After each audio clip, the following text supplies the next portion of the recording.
Alrighty, welcome back to another thrilling installment of Fraggoth Reads, I think we're still calling this. Until that gets changed. And who knows when that will be. I may just be too lazy to change it. Oh, frickadoodle, that's hot. So yeah, we're going to be reading the final installment of Endymion, the first book in the two-book duology for Endymion, which is Endymion and The Rise of Endymion. All are part of the Hyperion cantos, however. I will probably just put them in the Hyperion cantos playlist when it's done and call it a day. I don't think I have separate ones for Hyperion and the Fall of Hyperion. I'm pretty sure I have them as the Hyperion cantos. So, temporarily I've got an Endymion one set up, but I'll probably nix that and just move them into the Hyperion cantos and call it a day. So, previously on, what happened yesterday? Jeez, it's been a long day. Crazy that I can't remember, given it used to be I had to remember from a week prior. Let's see. So, Aenea and the gang, with the Chitchatuk, managed to traverse the icy wastes and caves of Sol Draconi Septem, and rebuild their raft there at the river portion that goes to the next Farcaster, and move on their way. The next planet they go on to is Qom-Riyadh, which is a entirely Islamic planet.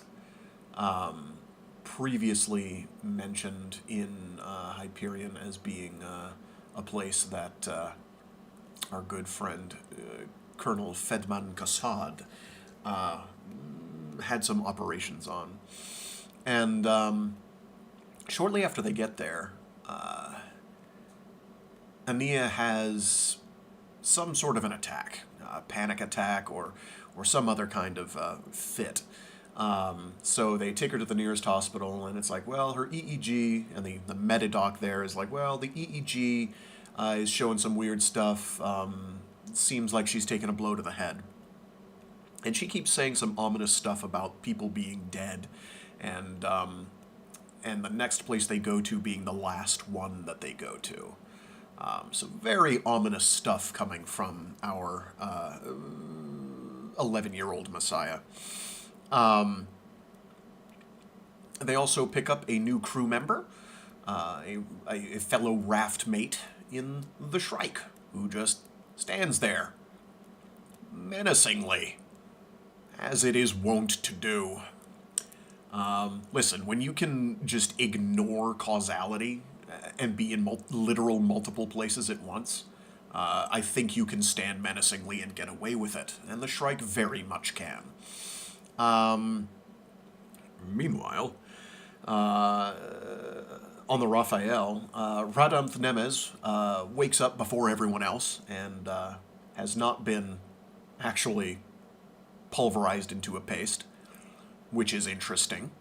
She goes down onto Sol Draconi Septem, myrtleates Father Glaucus after using some neural monofilament to scan his brain and, I don't know, do horrible things to him.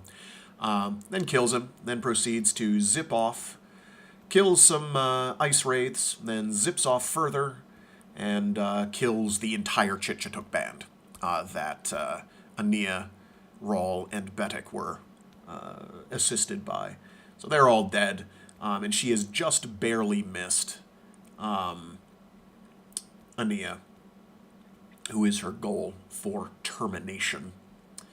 However, she is able to access the Farcaster portal and learn from its memory buffer, where she went to. and she knows she went to God's Grove, and she knows where the next one, probable next place they will go is, which happens to be, oh, sorry, the next place they're going, she learns, is Qom-Riyadh, and then she learns a number of possible places where the next place they'll go is, one of which happens to be God's Grove, which is where the Muir, the tree people, Hetmastine and co. Hailed from, and their world tree and the various tree ships came from there, and then the fake ouster invasion fleet razed it to the ground. So she has set up shop there after she managed to get back to the Raphael, told the ship to wipe its memory of what she's been up to, and then programs in a fake message from the Vatican saying, oh, just as you were leaving, we had another revelation, and they're going to God's Grove, so you have to head there now. And so Father de Soya, Gregorius, and Key wake up and are like, we have to die again? Ugh, whack. So they're like, okay, well, give us a minute, and then, they start preparing for zapping over to God's Grove. However, Father Captain Federico de Soya feels something is amiss. Now, when someone nudges your coffee cup, and there should be no way they could have done this because they were supposed to be dead along with you, that makes you a little suspicious, possibly paranoid. So he checks the ship's computer and memory banks, and everything's totally normal, except for two little anomalies that only someone who's been working on ships as long as he has, would notice, which are telltale signs of someone launching a dropship and then it coming back, which are not erased. But as far as he can tell, there's nothing else to indicate that the dropship ever left or anything. So as the countdown is crunching before they're going to get zapped to death through transition, he takes a few steps in order to prove that something is amiss, although he doesn't know what. But they get to God's Grove, and Rhadamnth Nemes again wakes up before everyone else and sets a series of exceedingly unpleasant traps. Monofilament wires, little miniature claymores, some torpedo things that go for your skull. Pretty much like those ones from Turok, the dinosaur hunter, that went for people's heads, except tiny. So she gets all that set up, lies down on a rock, soaks up some rays, and takes a nap. Because why not? De Soya and the gang are dead at this point. And Aenea and the gang are in transit. They are headed that way. And that is where we left off.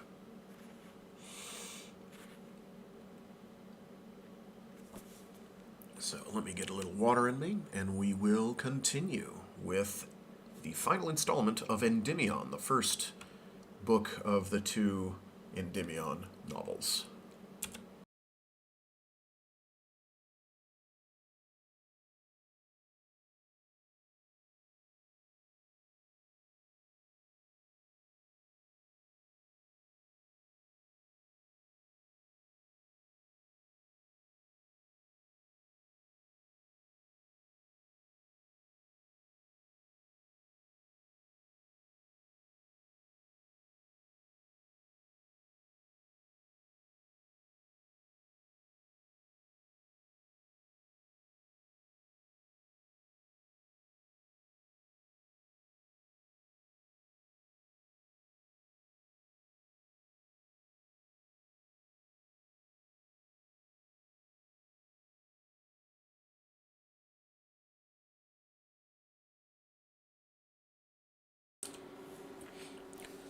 '53.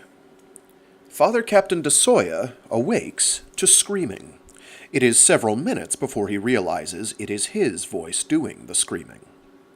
Thumbing open the coffin lid catch, he pulls himself into a sitting position within the creche.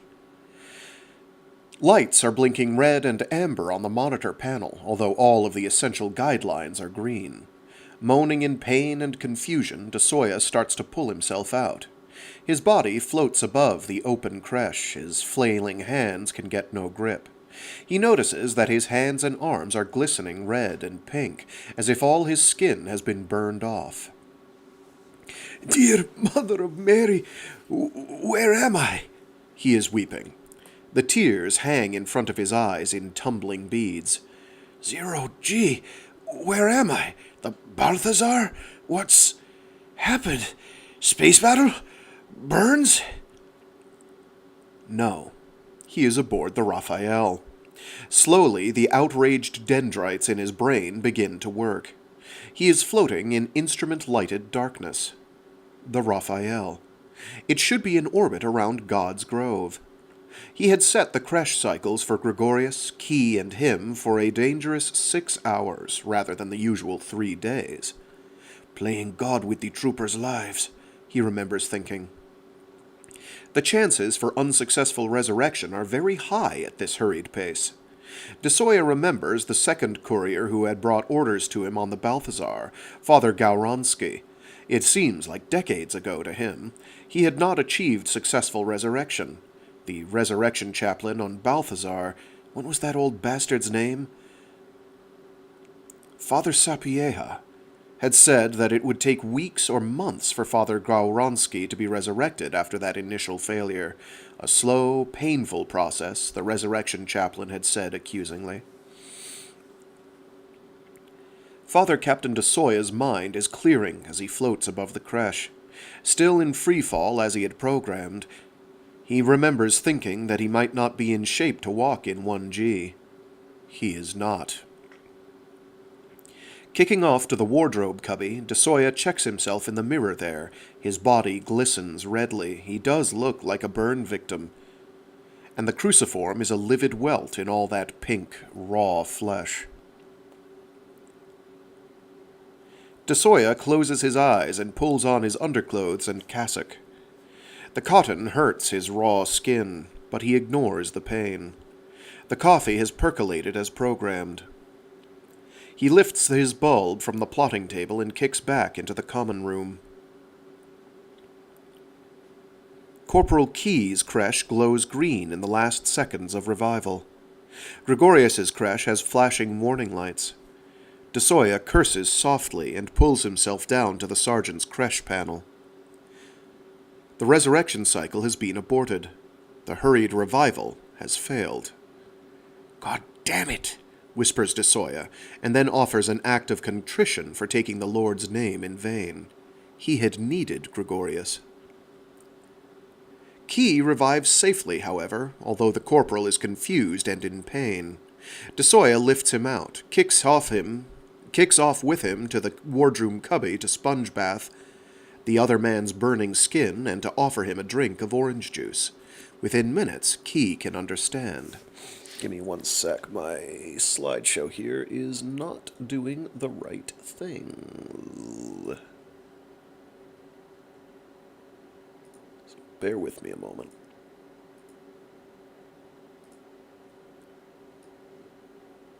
Oh, I see what it's doing.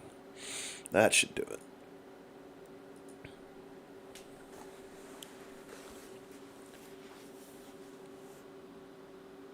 Let me just double check here.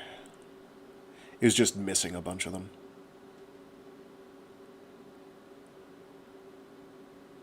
Yeah, that one, I know.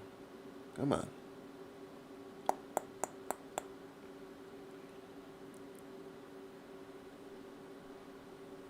There we go. Okay. "Something was wrong," de Soya explains. "I had to take this risk to see what Corporal Nemes was up to." Key nods his understanding. Even though dressed with the cabin temperature set high, the corporal is shivering violently. De Soya leads the way back to the command core. Sergeant Gregorius's creche is all amber lights now as the cycle surrenders the big man to death again. Corporal Rhadamnth Nemes' creche shows green lights for the normal 3-day resurrection. Monitor displays show that she is inside, lifeless, and receiving the secret sacramental ministrations of resurrection. De Soya taps the release code. Warning lights blink. "Creche release not allowed during resurrection cycle," comes Raphael's emotionless voice. "Any attempt to open the creche now could result in true death."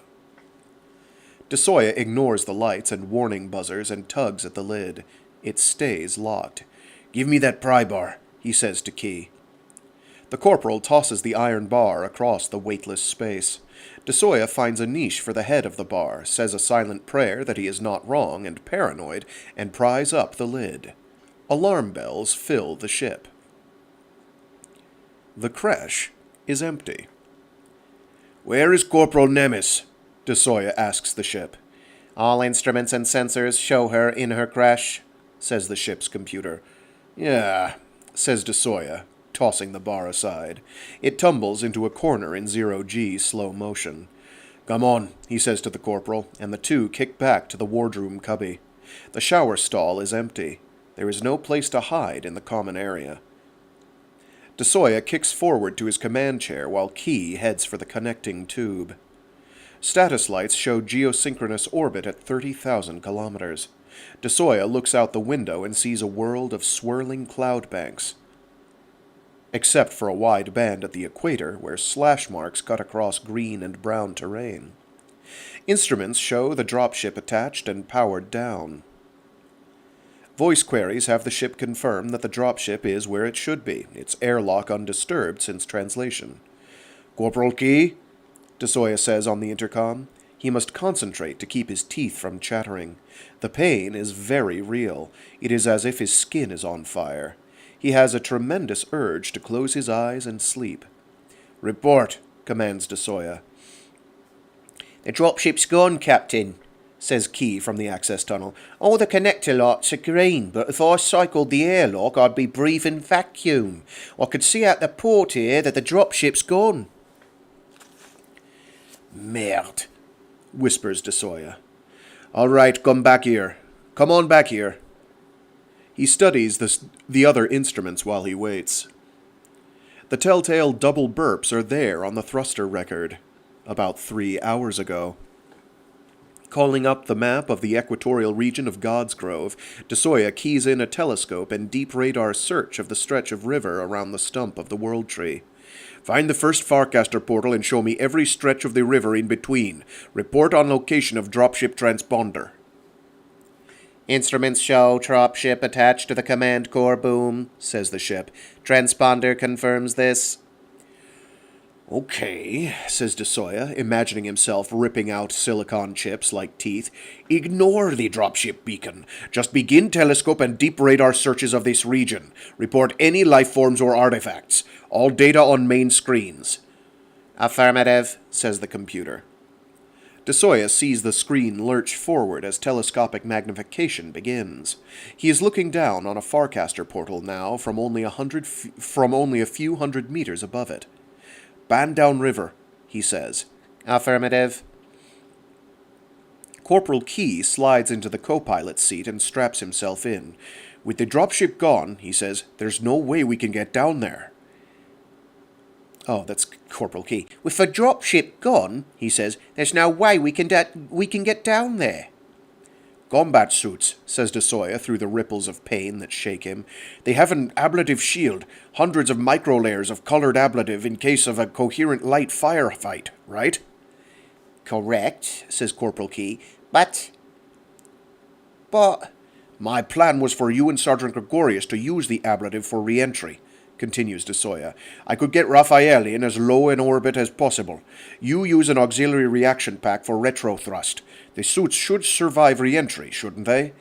"Possibly," says Key, "but—" "Then you go to EM repulsors and find this... woman," says De Soya. "Find her and stop her. Afterward, you use the dropship to get back."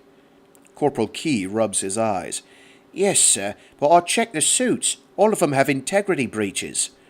Integrity, repeats de Soya stupidly. Someone slashed the ablative armor, says Key. Not noticeable to the eye, but I ran a Class 3 integrity diagnostic. We'd be dead before ionization blackout. All the suits? Says de Soya weakly. All of 'em, sir. The priest captain overcomes the urge to curse again. I'm going to bring the ship lower anyway, Corporal. Why, sir, says Key. Anything that happens down there is still going to be several hundred clicks away, and we can't do a damn thing about it. De Soya nods, but taps in the parameters he wants to the guidance core. His befuddled brain makes several mistakes, at least one of which would burn them up in the atmosphere of God's Grove, but the ship catches them. De Soya resets the parameters. I advise against such a low orbit, says the sexless ship's voice. God's Grove has a volatile upper atmosphere, and 300 kilometers does not satisfy safety margin requirements as listed in the... Shut up and do it, says Father Captain de Soya. He closes his eyes as the main thrusters fire. The return of weight makes the pain in his flesh and body all the more fierce. De Soya hears Key groan in the co-pilot's couch. Internal containment field activation will alleviate the discomfort of 4G deceleration, says the ship. No, says de Soya. He is going to save power. The noise, vibration, and pain continue. The limb of God's Grove grows in the windscreen until it fills the view. What if that traitor has programmed the ship to drive us into the atmosphere if we awake and try any maneuver? De Soya suddenly thinks. He grins despite the punishing G-pull. Then she doesn't go home either. The punishment continues.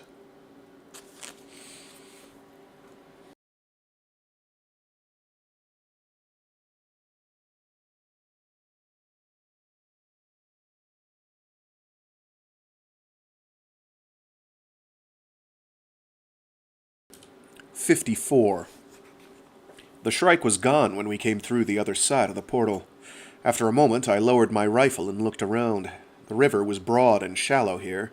The sky was a deep blue, darker than Hyperion's lapis lazuli, and the towering stratocumulus was visible far to the north.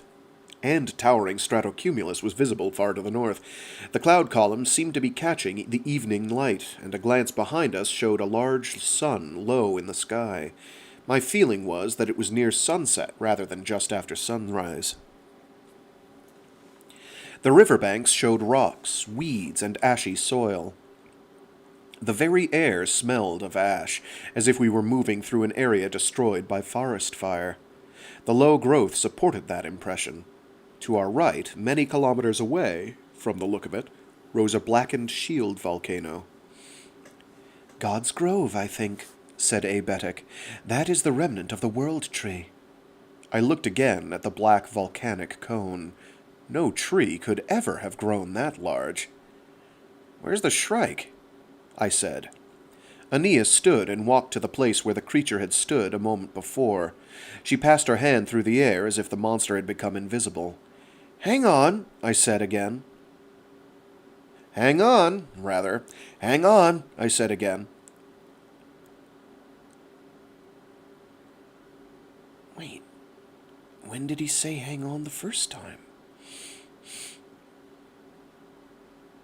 I don't see where he said hang on the first time. Hang on, I said again. The raft was coming up on a modest set of rapids. I returned to the steering oar and unlashed it, while the android and girl took up poles on either side. We bounced, splashed, and tried to turn end to end, but were soon past the white ripples. That was fun, said Aenea. It was the most animated I had heard her in some time. Yeah, I said, fun, but the raft's coming apart. This was a slight exaggeration, but not total hyperbole. The loose logs at the front were coming untethered. Our gear was rattling around loose on the collapsed microtent fabric. There is a flat space to put in, said Abetic, pointing to a grassy area along the right riverbank. The hills look more formidable ahead. I pulled the binoculars out and studied those black ridges. You're right, I said. There may be real rapids ahead and few places to put in. Let's tie up loose ends here.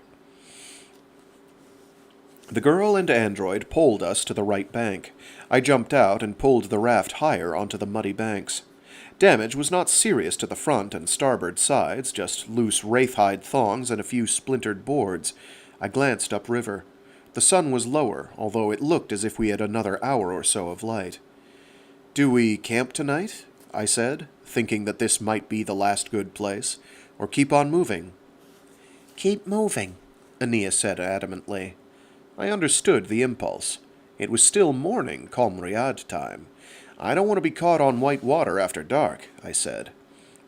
Aenea squinted at the low sun. "And I don't want to be sitting here after dark," she said. "Let's get as far as we can." She borrowed the binoculars and studied the black ridges to our right, the dark hills to the left of the river. "They wouldn't have put the Tethys section on a river with dangerous rapids, would they?" A. Betic cleared his throat. "It would be my guess," he said, "that much of that lava flow was created during the Ouster attack on this world.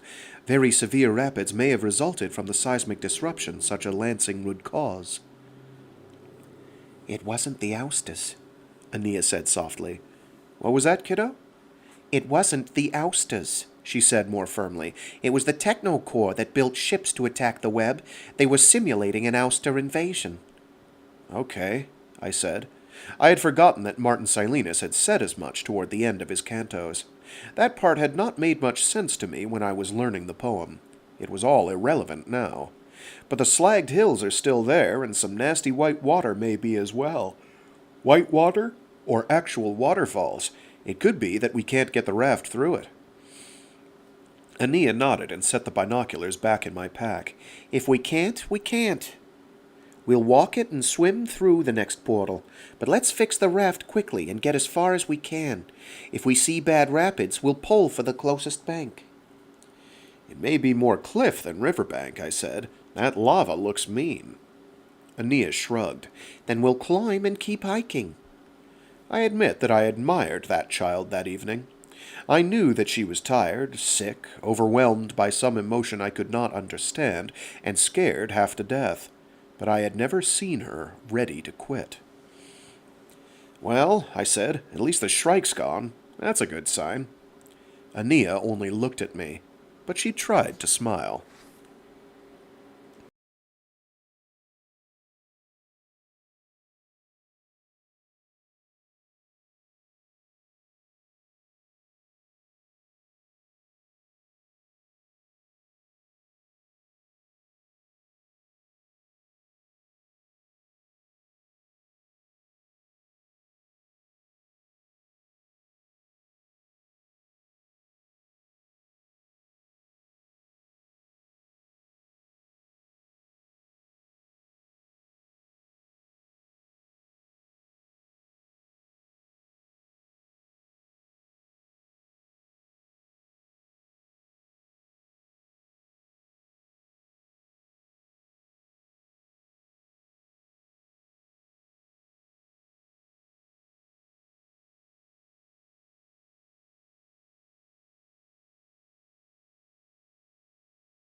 Ah, nuts.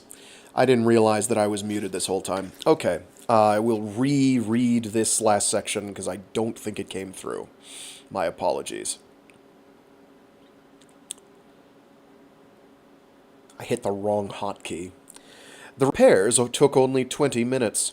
We relashed the bindings, shifted some of the center supports to the front, and laid the microtent fabric down as a sort of liner to keep our feet dry. "If we're going to travel in the dark," said Aenea, "we should rig our lantern mast again." "Yeah," I said. I had kept a tall pole free for just that purpose, and now set it in its socket and lashed its base in place. I used my knife to cut a niche for the lantern handle. "Shall I light it?" I said. "Not yet," said Aenea, glancing at the setting sun behind us. "Okay," I said. "If we're going to be bouncing through any white water, we should keep our gear in packs. We should keep gear in our packs and load the most important things in the waterproof shoulder bags." We set to work doing just that. In my shoulder bag, I put an extra shirt, an extra coil of rope, the folded plasma rifle, a hand lamp, and the flashlight laser. At the last minute, I changed my mind about the laser and clipped it onto my belt. I started to toss the useless comm-log into my regular backpack, thought, it's useless, but it doesn't weigh much, and clipped it around my wrist instead. We had fully charged the comm-log, laser, and hand lamp batteries at the Qom-Riyadh clinic. "All set?" I asked, ready to pole us out into the current again. Our raft looked better, with its new floor and mast, packs loaded and tied down for white water, lantern ready to be lit at the bow. "Ready," said Aenea. Aebetic nodded and leaned on his pole. We moved out onto the river. The current was fast, at least 20 or 25 clicks per hour, and the sun was still above the horizon when we moved into the black lava country. Riverbanks changed to bluffs on either side, and we bounced through a few ripples of white water, coming out high and dry each time, and I began to search the banks for places to set in if we heard the roar of a waterfall or wild rapids ahead. There were places, gullies and flat areas, but the land was visibly rougher ahead. I noticed that there was more growth here in the ravines, everblues and stunted redwoods, and the low sun painted the higher branches in rich light. I was beginning to think about getting our lunch, dinner, whatever, out of the packs and fixing something hot when Aebetic called, "Rapids ahead." I leaned on the steering oar and looked. Rocks in the river, white water, some spray. My years as a bargeman on the Khans helped assess this stretch of the rapids. "It'll be all right," I said. "Keep your legs braced, move a bit toward the center if it gets too wild. Push hard when I say push. The trick will be to keep the front headed where we want it, but we can do it. If you go over, swim for the raft. I've got a line ready." I had one booted foot on the coiled rope. I did not like the black lava cliffs and boulders on the right side of the river ahead, but the river looked wider and milder beyond this stretch of rough water. If this was all we faced, we could probably continue on into the night, using the lantern and wide-beam laser to light our way. All three of us were concentrating on lining the raft up properly to enter the rapids, trying to miss several boulders rising from the frothing water, when it all began. If it had not been for an eddy there that spun us around twice, I would have been over before I'd known what was happening. Let's try that again. If it had not been for an eddy there that spun us around twice, it would have been over before I'd known what was happening. As it was, it almost happened that way. Aenea was shouting in glee. I was grinning. Even Aebetic had a smile. Mild white water does that, I knew from experience. Class 5 rapids usually just freeze a rictus of terror on people's faces, but harmless bumps like this were fun. We shouted directions at one another. "Push! Hard right! Avoid that rock!" Aenea was just a few steps to my right, Aebetic a few steps farther to my left, and we had just been grabbed by the swirling eddy downstream from the large rock we had avoided when I looked up to see the mast at the front and the hanging lantern suddenly sliced into pieces. "What the hell?" I had time to say, and then the old memories hit, and with them the reflexes I would have guessed had atrophied years before. We were spinning to my left. I screamed, "Down!" at the top of my lungs, abandoned the steering oar, and tackled Aenea head first. Both of us rolled off the raft into white water. Aebetic had reacted almost instantly, throwing himself down and toward the stern of the raft, and the monofilaments that had sliced the mast and lantern like soft butter must have missed him by millimeters. I came up out of the water with my boots scraping against rocks, and my forearm around Aenea's chest in time to see the underwater monofilament slice the raft in 2 sections, then re-slice it as the eddy swirled the logs around. The filaments were invisible, of course, but that kind of cutting power meant only one thing. I had seen this trick used on buddies of mine in the brigade on Ursus. The rebels had strung monofilament across the road, sliced through a bus hauling 30 guys back from the cinema in town, and decapitated all of them. I tried to shout at Aebetic, but the water was roaring and it filled my mouth. I grabbed at a boulder, missed it, scrabbled my feet against the bottom, and caught the next rock. My scrotum tightened as I thought of those goddamn wires underwater, in front of my face. The android saw the raft being sliced a 3rd time and dived into the shallow water. The current flipped him over, his left arm rising instinctively as his head was forced under. There was a brief mist of blood as the arm was sliced off just below his elbow. His head came above the water, but he did not cry out as he grabbed a sharp rock with his right hand and hung on. His left arm and still spasming hand were swept out of sight downriver. "Oh, Jesus!" I yelled. "Damn! Damn!" Aenea pulled her face out of the water and looked at me with wild eyes, but there was no panic there. "Are you all right?" I shouted over the rapids. A monofilament slices so cleanly that you could be missing a leg and not know it for half a minute. She nodded. "Hang on to my neck!" I yelled. I had to get my left arm free. She clung to me, her skin already cold from the freezing water. "Damn, damn, damn!" I said as a mantra while I fumbled in my shoulder bag with my left hand. My pistol was in its holster, pinned under my right hip against the river bottom. It was shallow here, less than a meter in places, barely enough water to dive for cover when the sniper started shooting. But that was irrelevant. Any attempt to dive would sweep us downriver, into the monofilaments.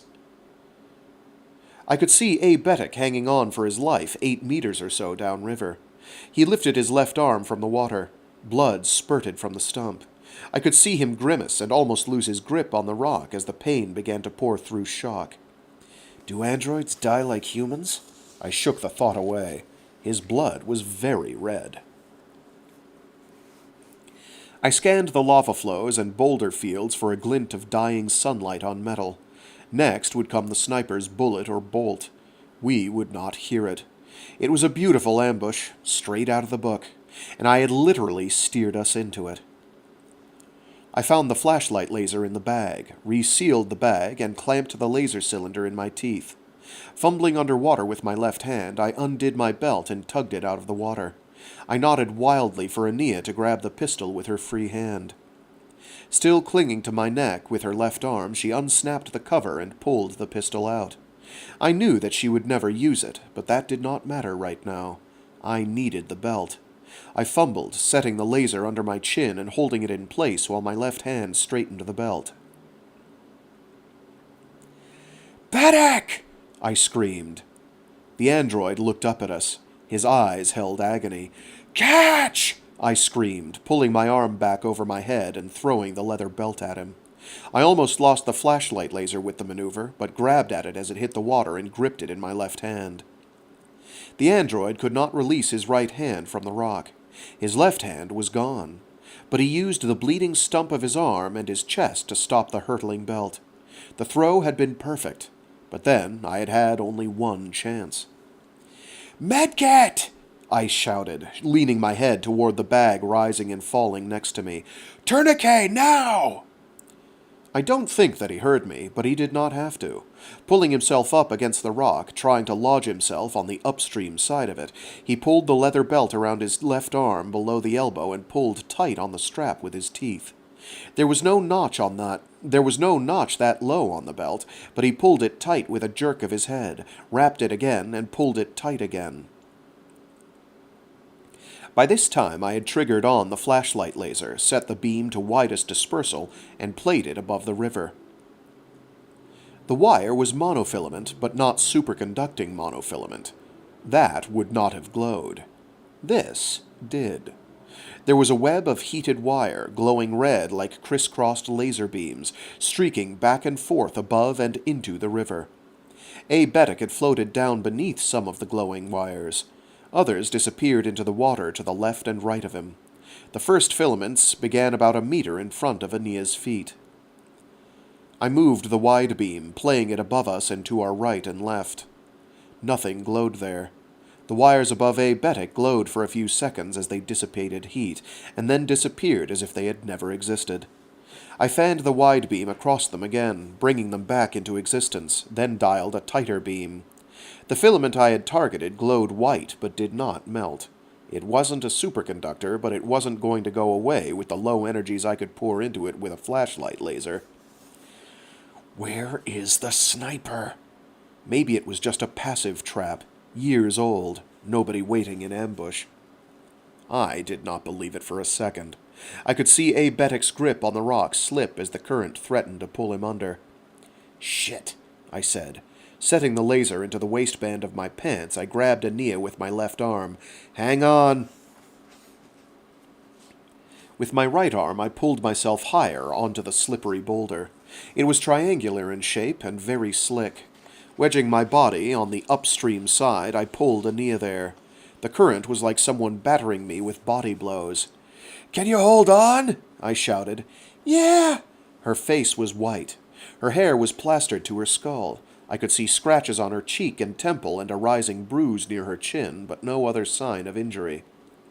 I patted her on the shoulder, made sure her arms were secure on the rock, and let go.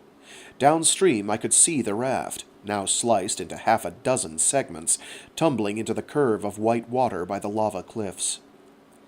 Bouncing and scraping along the bottom, trying to stand but being swept and battered by the current, I managed to hit A Betic's small rock without knocking him off or myself out. I grabbed him and hung on, noticing that his shirt had been almost ripped off him by the sharp rocks and current. Blood oozed from a dozen scratches in his blue skin, but it was his left arm I wanted to see. He moaned when I lifted the arm from the water. The tourniquet was helping to staunch the bleeding, but not enough. Red swirled in the sunlit waters. I thought of the rainbow sharks on Mare Infinitus and shivered. "Come on," I said, half lifting him, prying his cold hand from the rock. "We're leaving."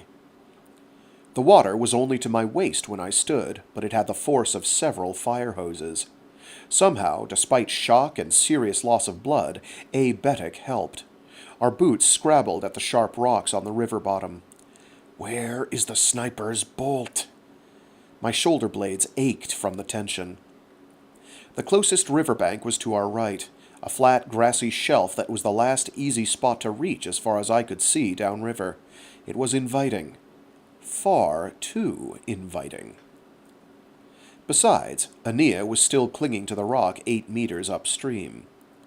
With A Betic's good arm over my shoulder, we staggered, lurched, half swam and half crawled our way upstream, the water battering us and splashing in our faces. I was half blind by the time we reached Aenea's rock. Her fingers were white with cold and strain. "The bank! The bank!" she shouted as I helped her to her feet. Our first step took us into a hole, and the current battered against her chest and neck, covering her face with white spray. I shook my head. "Upriver!" I shouted, and the three of us began leaning into the current, water pounding and spraying to both sides. Only my maniacal strength at that moment kept us upright and moving.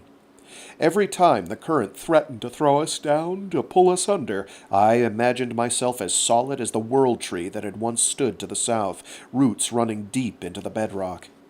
I had my eye on a fallen log perhaps 20 meters up on the right bank. If we could shelter behind that... I knew that I had to get the medkit tourniquet on A Betic's arm within minutes, or he would be dead. If we tried to stop here in the river to do it, the medkit, shoulder bag, and everything else ran the risk of being whirled downriver. But I did not want to lie exposed on that inviting shelf of grassy riverbank. Monofilaments. I tugged the flashlight laser from my waistband and played its wideband in the air over the river upstream. No wires. But they could be under the water, waiting to slice us off at the ankles. Trying to shut down my imagination, I pulled 3 of us upstream against the force of the river. The flashlight laser was slippery in my hand. Betic's grip was growing weaker around my shoulder. Aenea clung to my left arm as if it was her only lifeline. It was her only lifeline. We had struggled less than 10 meters upstream when the water ahead of us exploded. I almost tumbled backward. Aenea's head went under, and I pulled her up, gripping her soaked shirt with frenzied fingers. Betic seemed to slump against me. The Shrike exploded out of the river directly upstream from us, red eyes blazing, arms lifting. "Holy shit!" I don't know which one of us shouted. Perhaps all 3. We turned, all of us looking over our shoulders, as the bladed fingers sliced through the air centimeters behind us. Betic went down. I grabbed him under the arm and pulled him out. The temptation to surrender to that current and ride it downriver was very powerful. Aenea tripped, pulled herself up, and pointed to the right riverbank. I nodded, and we struggled in that direction. Behind us, the Shrike stood in the middle of the river, each of its metallic arms raised and bobbing like a metal scorpion's tail. When I looked back again, it was gone. We each fell 6 times before my feet felt mud rather than rocks underfoot. I shoved Aenea up on the bank, then turned and rolled Betic onto the grass. The river still roared to my waist. I did not bother crawling out myself, but tossed the shoulder bag onto the grass, away from the water. "Medkit!" I gasped, trying to pull myself out. My arms were almost useless. My lower torso was numb from the freezing water.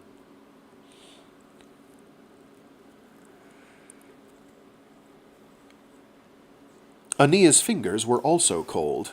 They fumbled at the medpack stick straps and the tourniquet sleeve, but she managed. Betic was unconscious as she attached the diagnostic patches, pulled off my leather belt, and tightened the sleeve around his amputated lower arm.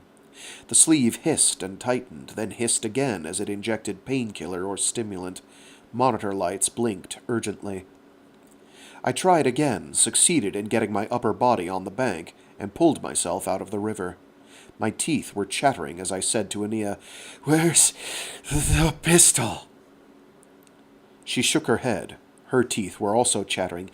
"I lost it when the Shrike, came up." I had just enough energy to nod. The river was empty. "Maybe he went away," I said, jaws clenching between words. Where was the thermal blanket? Swept away downriver in the pack. Everything not in my shoulder bag was gone. Lifting my head, I looked downriver. The last sunlight of the day lighted the treetops, but the canyon was already in gloom. A woman was walking down the lava rocks toward us. I lifted the flashlight laser and thumbed the select to tight beam. "You wouldn't use that on me, would you?" asked the woman in amused tones. Aenea looked up from the medkit diagnostics and stared at the figure. The woman was wearing a black and crimson uniform that I was not familiar with. She was not a large person. Her hair was short and dark. Her face was pale in the fading light. Her right hand, to above the wrist, seemed to have been flayed and embedded with carbon fiber bones. Aenea began shaking, not in fear, but out of some deeper emotion. Her eyes narrowed, and I would have described the girl's expression at that moment as something between feral and fearless. Her cold hand made a fist. The woman laughed. "Somehow I expected something more interesting," she said, and stepped down off the rock and onto the grass.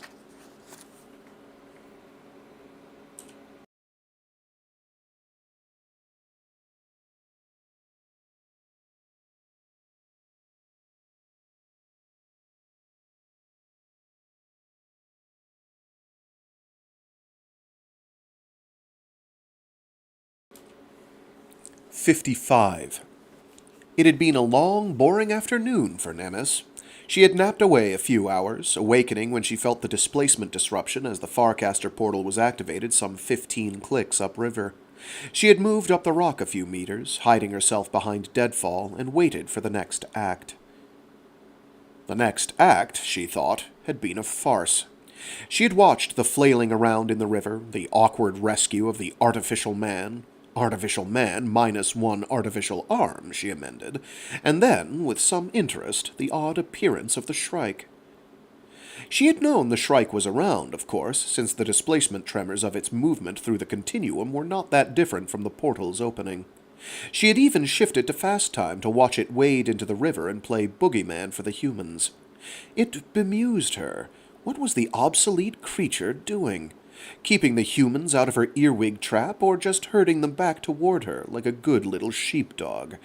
Nemes knew that the answer depended upon which powers had sent the bladed monstrosity on this mission in the first place. It was largely irrelevant.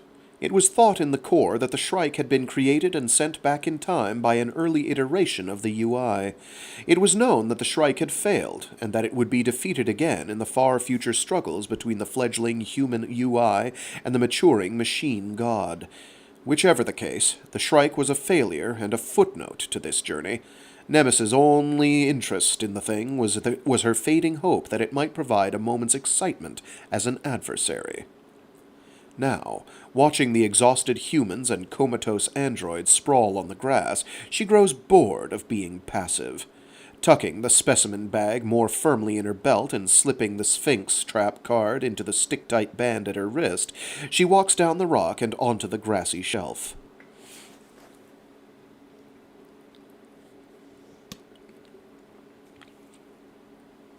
The young man, Raul, is on one knee adjusting a low-power laser. Nemes cannot help but smile. "You wouldn't use that on me, would you?" she says. The man does not answer. He lifts the laser. Nemes thinks that if he uses it on her, in an attempt to blind her, no doubt, she will phase shift and ram it all the way up past his colon into his lower intestine, without turning the beam off. Aenea looks at her for the first time. Nemes can see why the core is nervous about the young human's potential. Access elements of the void which binds shimmer around the girl like static electricity. But Nemes also sees that the girl is years away from using any potential she has in that area. All this Sturm und Drang and galloping urgency has been for nothing. The human girl is not just immature in her powers, she is innocent of their true meaning. Nemes realizes that she has harbored some small anxiety that the child herself would pose a problem in the final seconds, somehow tapping into a void interface and creating difficulties. Nemes realizes that she was mistaken to have worried. Oddly enough, it is a disappointment. "Somehow I expected something more interesting," she says aloud, and takes another step closer. "What do you want?" demands young Raul, struggling to his feet. Nemes sees that the man has become exhausted just pulling his friends from the river. "I want nothing from you," she says easily, "nor from your dying blue friend. From Aenea, I need just a few seconds of conversation." Nemes nods toward the nearby trees where the claymores are seated. "Why don't you take your golem into the trees and wait for the girl to join you?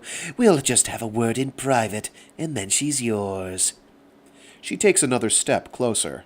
"Stay back," says Raul, and lifts the little flashlight laser. Nemes holds up her hands as if frightened. "Hey, don't shoot, partner," she says.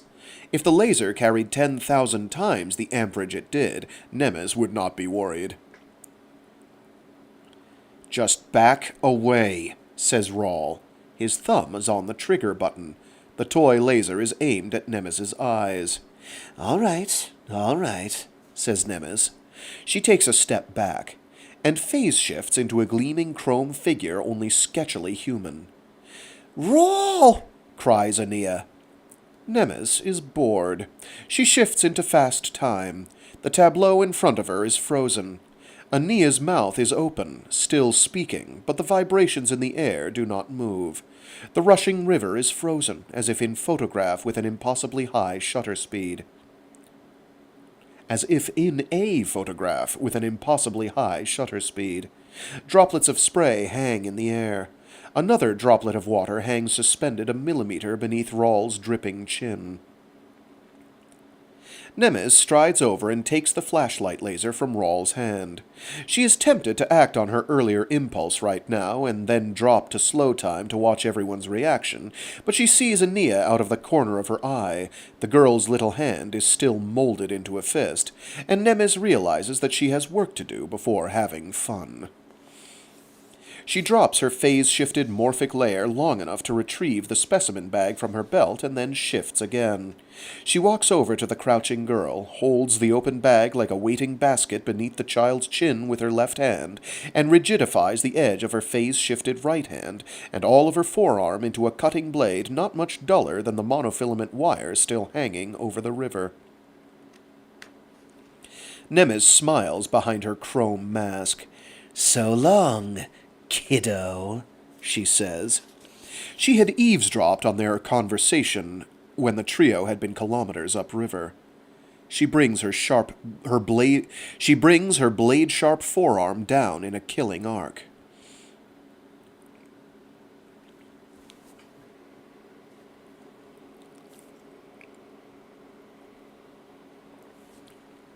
What the hell's going on? Shouts Corporal Key. I can't see. Quiet, orders de Soya. Both men are in their command chairs, leaning over the telescope monitors. Nemes turned, I don't know, metallic, says Key, playing the video again in an insert box while watching the milling tableau below, and then she disappeared. Radar doesn't show her, says de Soya, keying through different sensor modes. No IR, although the ambient temperature's risen almost 10 degrees centigrade in the immediate region. Heavy ionization. Loco storm cell? Says Key, bewildered. Before de Soya can answer, Key points to the monitor. Now what? The girl's down. Something's happening with the guy. Raul Endymion, says de Soya, trying to improve the image quality on the monitor. The rising heat and atmospheric turbulence make the image ripple and blur in spite of the computer's best efforts to stabilize it. Raphael is holding its place only 280 clicks above the hypothetical sea level on Godsgrove, far too low for an easy geosynchronous orbit and low enough that the ship is paranoid about expansion of the atmosphere, adding to the already molecular heating the ship is encountering. That is what it says. Adding to the already molecular heating the ship is encountering.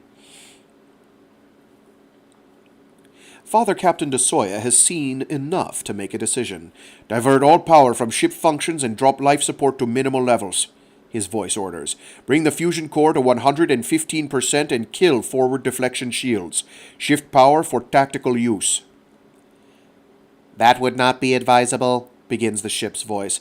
Override all voice response and safety protocols, snaps de Soya. Priority code Delta 9920. Paper diski override now. Readout confirmation. The monitors fill with data columns superimposed over the shifting image on the ground. Key is watching wide-eyed. Dear sweet Jesus, whispers the corporal. My God. Yes, whispers de Soya, watching the power to all systems except visual monitoring and tactical fade to below red lines. The explosions on the surface begin then.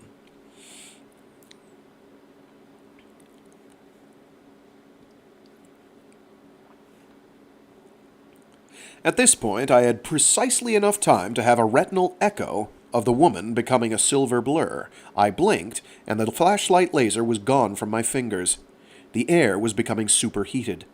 On either side of Aenea, the air suddenly misted and seemed filled with a struggling Qom figure, 6 arms, 4 legs, flailing blades, and then I was leaping at the girl, knowing that nothing I could do would be in time, but, amazingly, reaching her in time to pull her down and roll aside from the blast of hot air and blurred motion. The medkit warning alarm went off like fingers on slate, a sound impossible to ignore. We were losing Aebetic. I covered Aenea with my body and pulled her toward Aebetic's body. Then the explosions began in the woods behind us.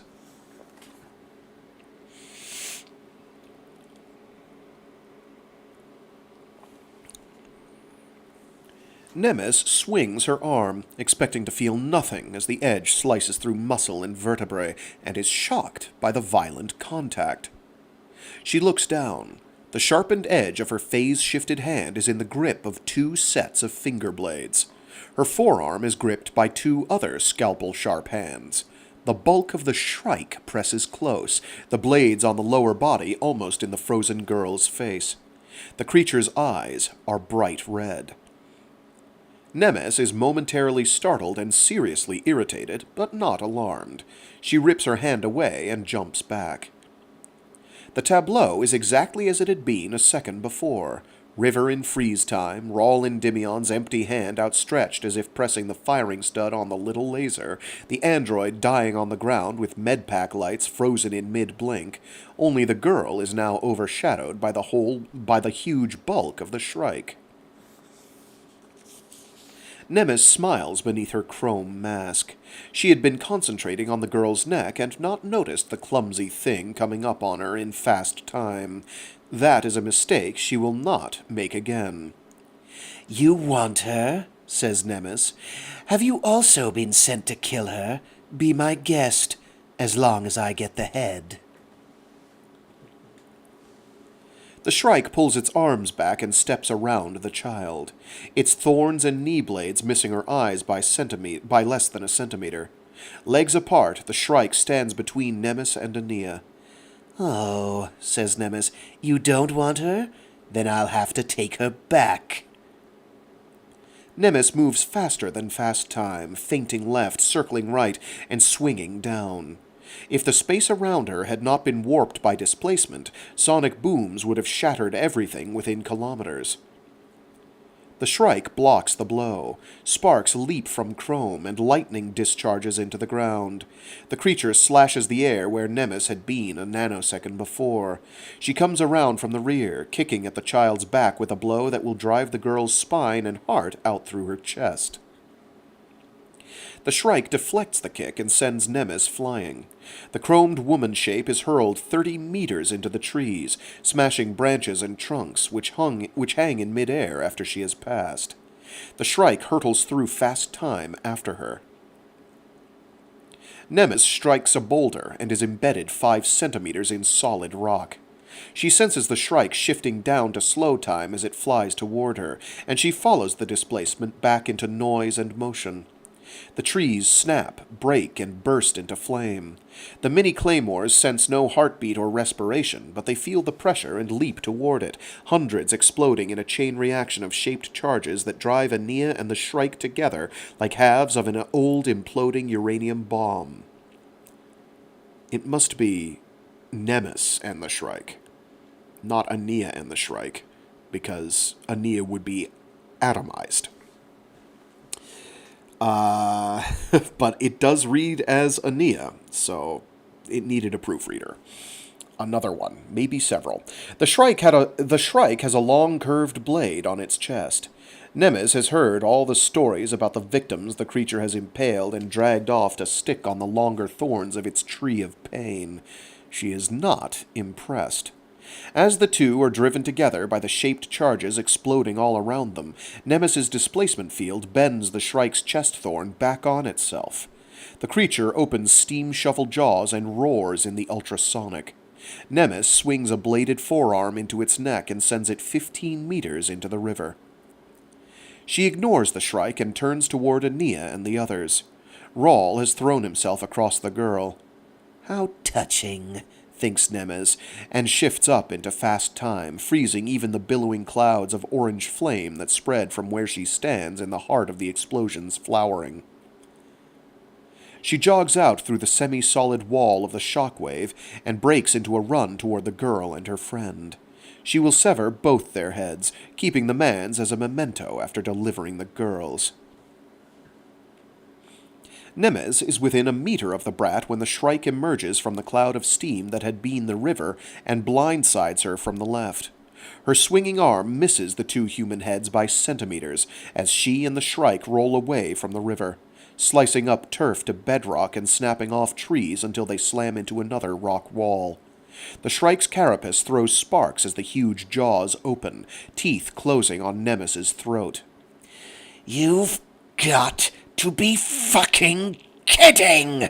she gasps behind the displacement mask. Being chewed to death by an obsolete time-shifter is not on her itinerary for today. Nemes makes a blade of her hand and drives it deep into the Shrike's thorax as the rows of teeth throw sparks and lightning from her shielded throat. Nemes grins as she feels the 4 fingers of her hand penetrate armor and carapace. She grabs a fistful of innards and jerks them out, hoping to remove whatever foul organs keep the beast alive, but coming away with only a handful of razor-wire tendons and shards of carapace. But the Shrike staggers backward, 4 arms swinging like scythes. Its massive jaws are still working, as if the creature cannot believe it is not chewing bits of its victim. "Come on," says Nemes, stepping toward the thing. "Come on!" She wants to destroy it. Her blood is up, as the humans used to say, but she is still calm enough to know that this is not her purpose. She has only to distract it or disable it to the point that she can decapitate the human child. Then the Shrike will be irrelevant forever. Perhaps Nemes and her kind will keep it in a zoo to hunt it when they are bored. "Come on," she taunts, taking another step forward. The creature is hurt enough to drop out of fast time without dropping the displacement fields around it. Nemes could have destroyed it at her leisure except for the displacement field. If she walks around it now, it can shift up to fast time behind her. She follows it down to slow time, pleased to conserve energy.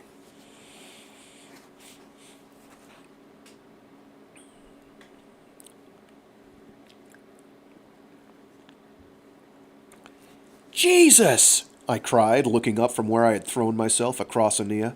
She was watching from the protective circle of my arm. It was all happening at once. Abetic's medkit alarm was screeching. The air was hot as a breath from a blast furnace. The forest behind us exploded in flame and noise. Splinters from trees exploded by superheated steam filled the air above us. The river erupted in a geyser of steam, and suddenly the Shrike and a chromed human shape were feinting and slashing not 3 meters from us. Aenea ignored the carnage and crawled out from the shelter of my body, scrabbling across the muddy ground to get to Abetic. I slid along behind her, watching the chrome blurs surging and smashing into each other behind us. Static electricity whipped from the 2 forms and leaped to the rocks and savaged ground. "CPR!" cried the girl, and began administering to Abetic. I jumped to the other side and read the medkit telltales. He was not breathing. His heart had stopped half a minute before. Too much blood loss. Something silver and sharp hurtled toward Aenea's back. I moved to pull the first one... What? Oh, whoops, I skipped a line. I moved to pull her down, but before I could reach her, another metallic shape intercepted the first one, and the air exploded with the sound of metal striking metal. "Let me!" I shouted, pulling her around the android's body, trying to keep her behind me while picking up the rhythm of resuscitation. The medkit lights showed that blood was being pumped to his brain by our efforts. His lungs were receiving and expelling air, although not without our help. I continued the motion, watching over my shoulder as 2 figures crashed, rolled, and collided with near-supersonic speed. The air stank of ozone. Embers from the burning forest drifted around us, and steam clouds billowed and hissed. "Next year," shouted Aenea above the din, her teeth chattering despite the sweat-dripping heat. "We take our vacation somewhere else!" I lifted my head to stare, thinking that she had gone insane. Her eyes were bright, but not totally crazy. That was my diagnosis. The medkit chirped alarm, and I continued my ministrations. Behind us there was a sudden implosion, quite audible over the crackling of flames, hissing of steam, and clashing of metal surfaces. I turned to look over my shoulder, never ceasing the CPR motions on A. Betic. The air shimmered, and a single chrome figure stood where the two forms had been warring. Then the metallic surface rippled and disappeared. The woman from the rock was standing there. Her hair was not mussed, and she showed no signs of exertion. "Now," said the woman, "where were we?" She came forward at an easy walk.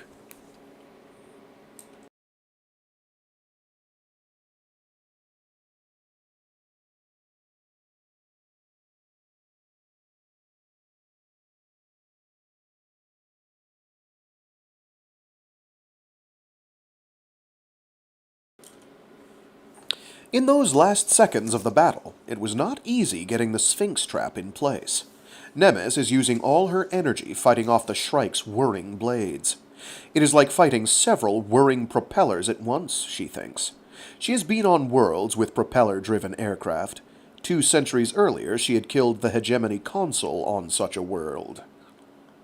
Now she bats away the whirling arms, never removing her gaze from the glaring red eyes. "Your time has passed," she thinks at the Shrike as their displacement-shrouded arms and legs slash and counter-slash like invisible blades. Reaching through the thing's less focused field, she seizes a joint on its upper arm and rips thorns and blades away. That arm falls away, but 5 scalpels on the lower hand dig at her abdomen, trying to disembowel her through the field. She says, kicking the thing's right leg out from under it for a split second. "Not so fast." The Shrike staggers, and, in that instant of vulnerability, she slips the Sphinx card from her wristband, slides it through a 5-nanosecond gap in her displacement field squarely into the palm of her hand, and slaps it onto a spike rising from the Shrike's banded neck. "That's all," cries Nemes as she jumps back, shifts to fast time to bat away the Shrike's attempt to remove the card, and activates it by thinking of a red circle. She leaps back farther as the hyperentropic field hums into existence, propelling the flailing monster 5 minutes into the future. It has no way back while the field exists. Rhadamnth Nemes shifts down from fast time and drops the field. The breeze, superheated and ember-laden as it is, feels delightfully cool to her. "Now," she says, enjoying the look in the 2 pairs of human eyes, "where were we?"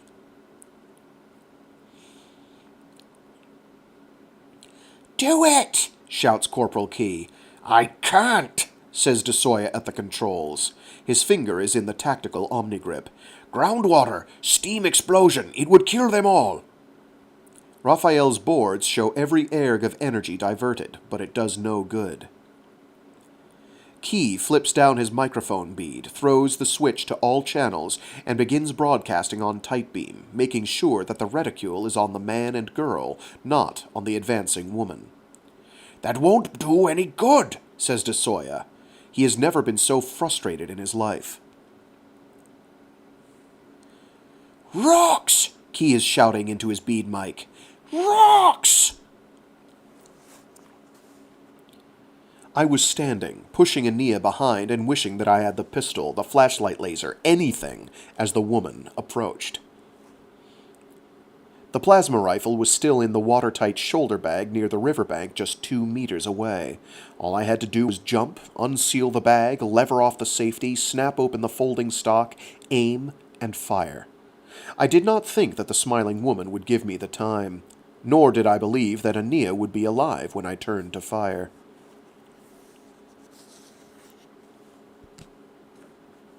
At that moment, the idiot comlog bracelet on my wrist started vibrating its inner lining against my skin like one of those antique soundless alarm watches.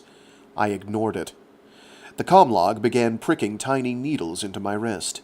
I raised the stupid thing to my ear. It whispered at me, "Get to the rocks. Take the girl and get to the lava rocks." Nothing made sense. I looked down at Aebetic, the telltales shifting from green through amber as I watched, and began backing away from the smiling woman, keeping my body between her and Aenea as we stumbled backward. Now, said the woman, that's not very nice. Aenea, if you come here, your boyfriend can live. Your phony blue man can live also, if your boyfriend can keep him alive. I glanced down to see Aenea's face, afraid that she would accept the offer. She clung to my arm. Her eyes showed a terrible intensity, but still no fear. "It'll be all right, kiddo," I whispered, still moving to our left. Behind us was the river. 5 meters to our left, and the lava rocks began. The woman moved right, blocking our movement. "This is taking too long," she said softly. "I only have another 4 minutes. Oodles and oodles of time. An eternity of time." "Come on." I grabbed Aenea's wrist and ran for the rocks. I had no plan. I had only the nonsensical words whispered in a voice that was not the comlog's. "Oh. Get to the rocks. Take the girl and get to the lava rocks." Whatever. I had no plan. I had only the nonsensical words whispered in a voice that was not the comlog's. We never reached the lava rocks. There was a blast of heated air, and the chrome shape of the woman was ahead of us, standing 3 meters above us on the black rock face. "Bye-bye, Raul Endymion," the chrome mask said. The shimmering metal arm rose. The blast of heat burned off my eyebrows, set fire to my shirt, and threw the girl and me backward through the air. We hit hard and rolled away from the unspeakable heat. Aenea's hair was smoldering, and I batted my forearms against her, trying to keep her hair from bursting into flame. Aebetic's medkit was screeching again, but the avalanche roar of superheated air behind us drowned the noise. I saw that my shirt sleeve was smoking, and I ripped it away before it ignited. Aenea and I turned our backs to the heat and crawled and scrabbled away as quickly as we could. It was like being on the lip of a volcano.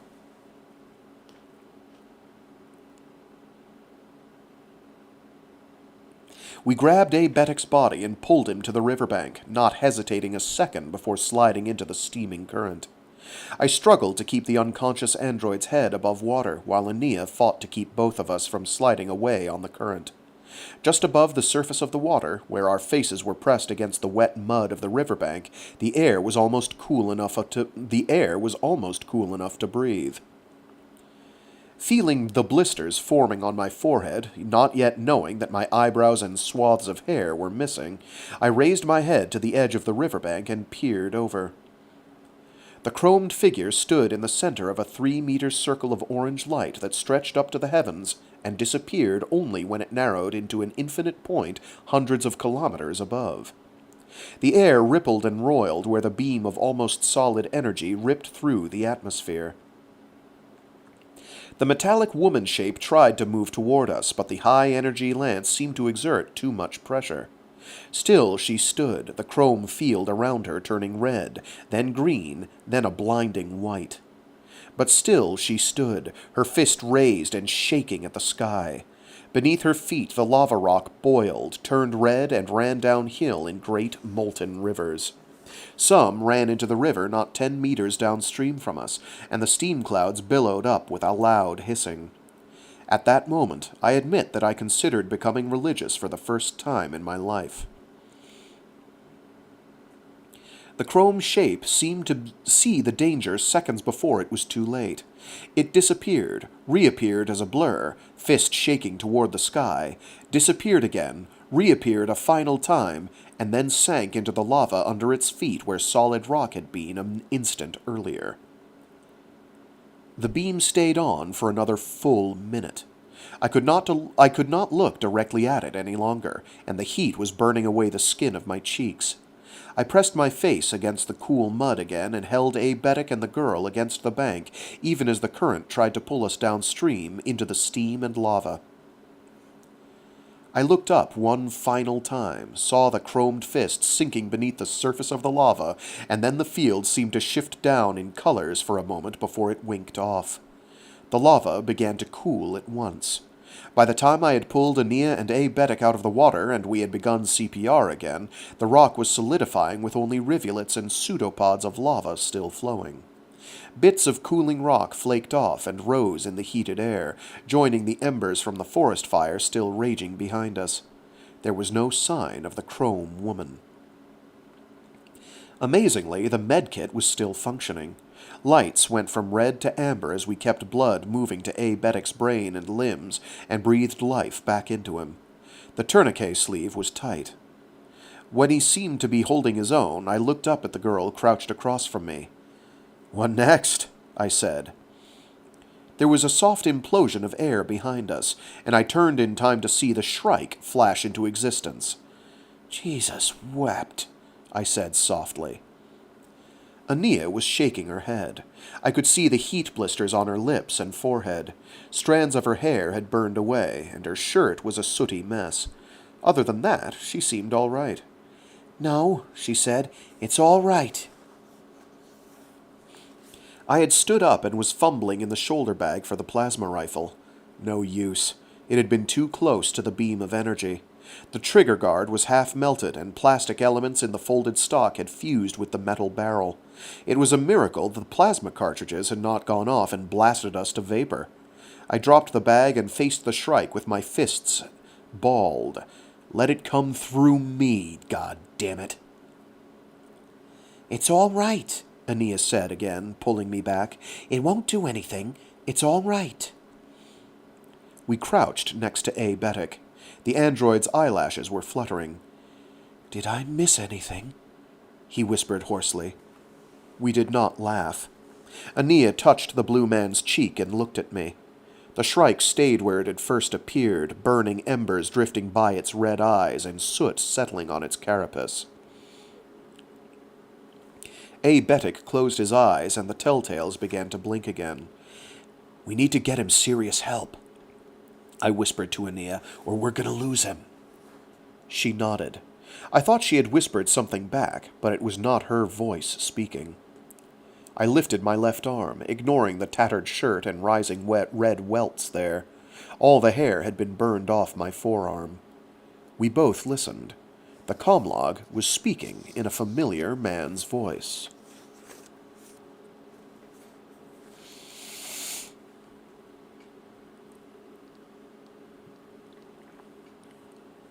"56. Father de Soya is surprised when they finally respond on the common band. He had not thought their archaic comlog capable of transmitting on the tight beam the ship was holding on them. There is even a visual display. The fuzzy holographic image of two burned and sooty faces float above the main monitor. Corporal Key looks at de Soya. "Well, I'll be damned, Father." "Me too," says de Soya. To the waiting faces he says, "I am Father Captain de Soya on the Pax ship Raphael." "I remember you," says the girl. De Soya realizes that the ship is transmitting holo images and they can see him, no doubt a miniature ghostly face above a Roman collar, all floating above the comlog on the man's wrist.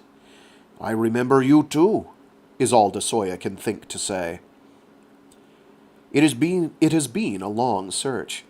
He looks at the dark eyes and pale skin beneath the soot and superficial burns. So close. The image of Raul Endymion speaks. "Who was that? What was that?" Father Captain de Soya shakes his head. "I don't know. Her name was Rhadamnth Nemes. She was assigned to us just a few days ago. She said that she was part of a new legion they are training." He stops. All of this is classified. He is speaking to the enemy. Soya looks at Corporal Key. In the other man's slight smile, he sees their situation. They are condemned men anyway. She said she was part of a new legion of Pax warriors, he continues, but I don't think that was the truth. I don't think she was human. Amen, says the image of Raul Endymion. The face looks away from the comm-log for a minute and then returns. Our friend is dying, Father Captain Soya. Can you do anything to help? The priest captain shakes his head. We can't get to you. The Nemes creature took our dropship and overrode the remote autopilot. We can't even get the beacon to respond. But if you can get to it, it has an autosurgeon. Where is it? Says the girl. Corporal Key leans into the imaging field. Our radar shows it to be about a click and a half southeast of you, he says, in the hills. It has some camouflage crap on it, but you'll be able to find it. We'll lead you there. Raul Endymion says, It was your voice on the comm-log, telling us to get to the rocks. Well, yeah, says Key. We had everything diverted into the ship's tactical fire control system. That was about 80 gigawatts. That was about 80 gigawatt 80. 80. That was about 80 gigawatts that we could deliver through atmosphere, but the groundwater would have turned to steam and killed all of you. The rocks seemed the best bet. She beat us there, says Raul with a crooked smile. That was the idea, responds Corporal Key. Thank you, says Aenea. Key nods, embarrassed, and ducks out of the imaging field. As the good corporal said, continues Father Captain Soya, we will help guide you to the dropship. Why? Says the blurred image of Raul. And why did you kill your own creature? Soya shakes his head. She was not my creature. The church's then, insists Raul. Why? I hope she was not the church's creature, says Soya says quietly.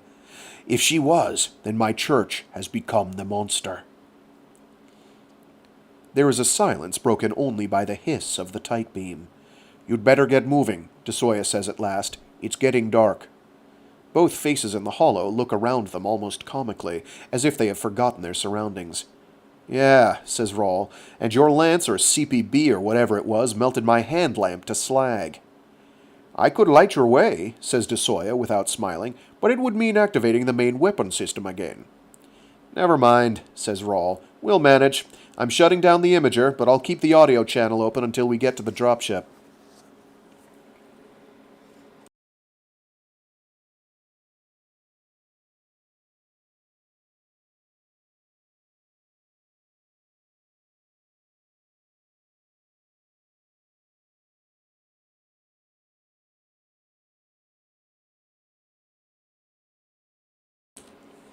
"57. It took us more than 2 hours to go the kilometer and a half. The lava hills were very rough.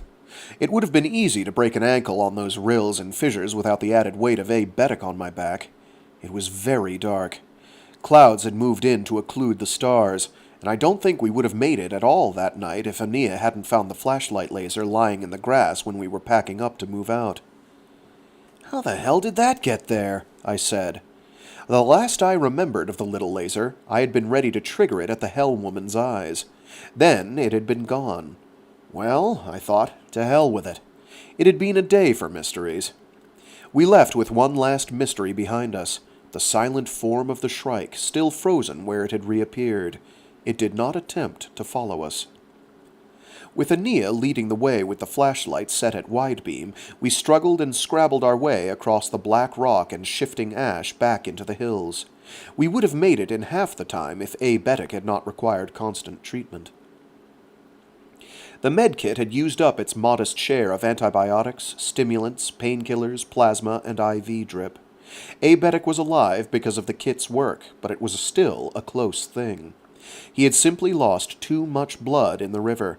The tourniquet had made a difference, but the belt had not been tight enough to staunch all the bleeding.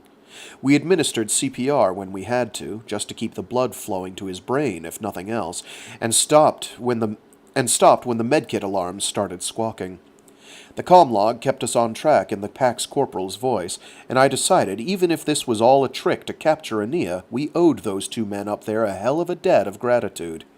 And all the time we were scrambling through the darkness, Aenea's flashlight beam playing over black lava and skeletons of dead trees, I expected that Hell Woman's chromed hand to slash up through the rock and grab me by the ankle. We found the dropship right where they said it would be.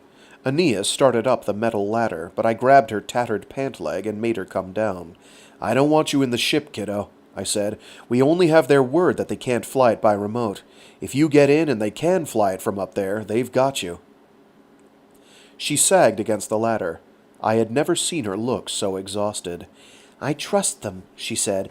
"They said—" "Yeah, but they can't grab you if you're not in there. You stay here while I carry Aebetic up and see if there's an autosurgeon." As I went up the ladder, I had a stomach-twisting thought. What if the metal door above me was locked and the keys were in the Hell Woman's jumper pocket? There was a lighted disk-key pad. 6992, said Corporal Key's voice from the comm log. I tapped it in, and the outer airlock slid open. The autosurgeon was in there, and it came alive with a touch.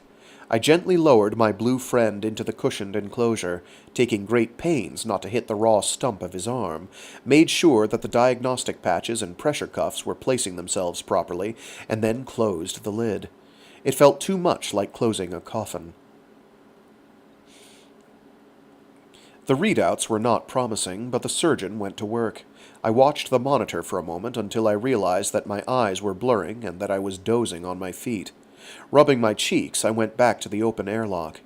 "You can stand on the ladder, kiddo. If the ship starts to take off, jump." Aenea stepped up onto the ladder and winked off the flashlight laser. Our light came from the glowing autosurgeon and from some of the console lights. "Then what?" said Aenea. "I jump off and the ship takes off with you and Aebetic. Then what do I do?" "Head for the next Farcaster portal," I said. The comlog said, "We don't blame you for being suspicious." It spoke in Father Captain de Soya's voice. Sitting in the open hatch, listening to the breeze rustle the broken branches tossed atop the aircraft-sized lifting body, I said, "Why this change of heart and program, Father Captain? You came to get Aenea. Why the turnabout? I remembered the chase through Parvati's system." Oh, that's a end quote. "I remembered the chase through Parvati's system, his order to fire on us at Renaissance Vector." Instead of answering, the priest captain's voice said, "I have your hawking mat, Raul Endymion." "Yeah," I said tiredly. I tried to remember where I had seen it last, flying toward the platform station on Mare Infinitus. "Small universe," I said as if it did not matter. Inwardly, I would have given anything to have that little flying carpet right now. Aenea clung to the ladder and listened. From time to time, we both glanced over to make sure the autosurgeon had not given up. "Yes," said the voice of Father Captain de Soya, "and I have begun to understand a little of how you think, my friends. Perhaps someday you will understand how I think." "Perhaps," I said. I did not know it then, but that would be literally true someday. His voice became businesslike, almost brusque. "We believe that Corporal Nemes defeated the remote autopilot with some program override, but we won't try to convince you of that. Feel free to use the dropship to continue your voyage without fear of our trying to capture Aenea." "How do we do that?" I said. The burns were beginning to hurt. In a minute, I would find the energy to go through the bins above the autosurgeon and find out if the ship had its own medkit. I was sure it would. "We will leave the system," said Father Captain de Soya. I perked up. "How can we be sure of that?" The comlog chuckled. "A ship climbing out of a planet's gravity well on fusion power is rather obvious," he said. "Our telescope shows that you have only scattered clouds above you at the moment. You will see us." "See you leaving near orbit," I said. "How can we know you've translated out of system?" Sorry, banging my microphone. Aenea pulled my wrist down and spoke into the comlog. "Father, where are you going?" There was a hiss of silence. "Back to Pachem," de Soya said eventually. "We have one of the 3 fastest ships in the universe, and my corporal friend and I have each silently considered heading elsewhere. But when it comes down to it, we are both soldiers. In the Pax fleet and in the army of Christ. We will return to Pachem and answer questions. Face whatever we must face." Even on Hyperion, the Holy Office of the Inquisition had cast its cold shadow. I shivered, and it was not just the cold wind from the ash heap of the World Tree that made me cold. Besides, continued de Soya, we have a third comrade here who did not come through resurrection successfully. We must return to Pachem for medical care. I looked at the humming autosurgeon, and, for the first time that endless day, believed that the priest above us was not an enemy. Father de Soya, said Aenea, still holding my hand so that the comlog was near her, what will they do to you, to all of you? Again came the sound of a chuckle above the static. If we're lucky, they will execute us and then excommunicate us. If unlucky, they will reverse the order of those two events. I could see that Aenea was not amused. Father Captain de Soya, Corporal Key, come down and join us. Send the ship back with your friend, and join us to go through the next portal. This time the silence stretched long enough that I feared the tight beam connection had broken. Then came de Soya's soft voice. I am tempted, my young friend. Both of us are tempted. I would love to travel by Farcaster someday, and even more, I would love to get to know you.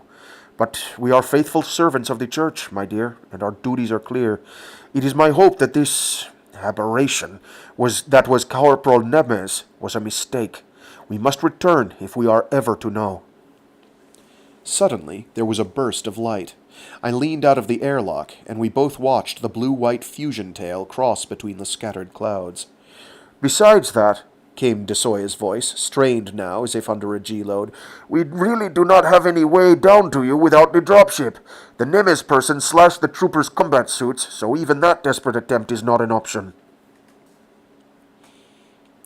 Aenea and I were both sitting on the edge of the open airlock now, watching the fusion tail grow longer and brighter.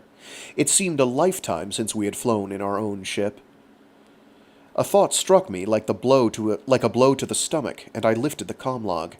Father Captain, is this Nemes dead? I mean, we saw her buried in molten lava, but could she be burrowing out even as we speak? We have no idea, said Father Captain de Soya over the tight beam hiss. My recommendation would be get out of there as soon as possible. The dropship is our parting gift to you. Wear it in good health. I looked out at the black lava landscape for a minute. Every time the wind rustled dead branches or scraped ash on ash, I was sure it was the Hell Woman gliding toward us. Aenea, came the priest captain's voice. Yes, Father Captain? We're going to shut off the tight beam in a second. We'll be passing out of line of sight anyway. But I have to tell you one thing. What's that, Father? My child, if they order me back to find you, not to hurt you, but to find you, well, I am an obedient servant of the Church and a Pax Fleet officer.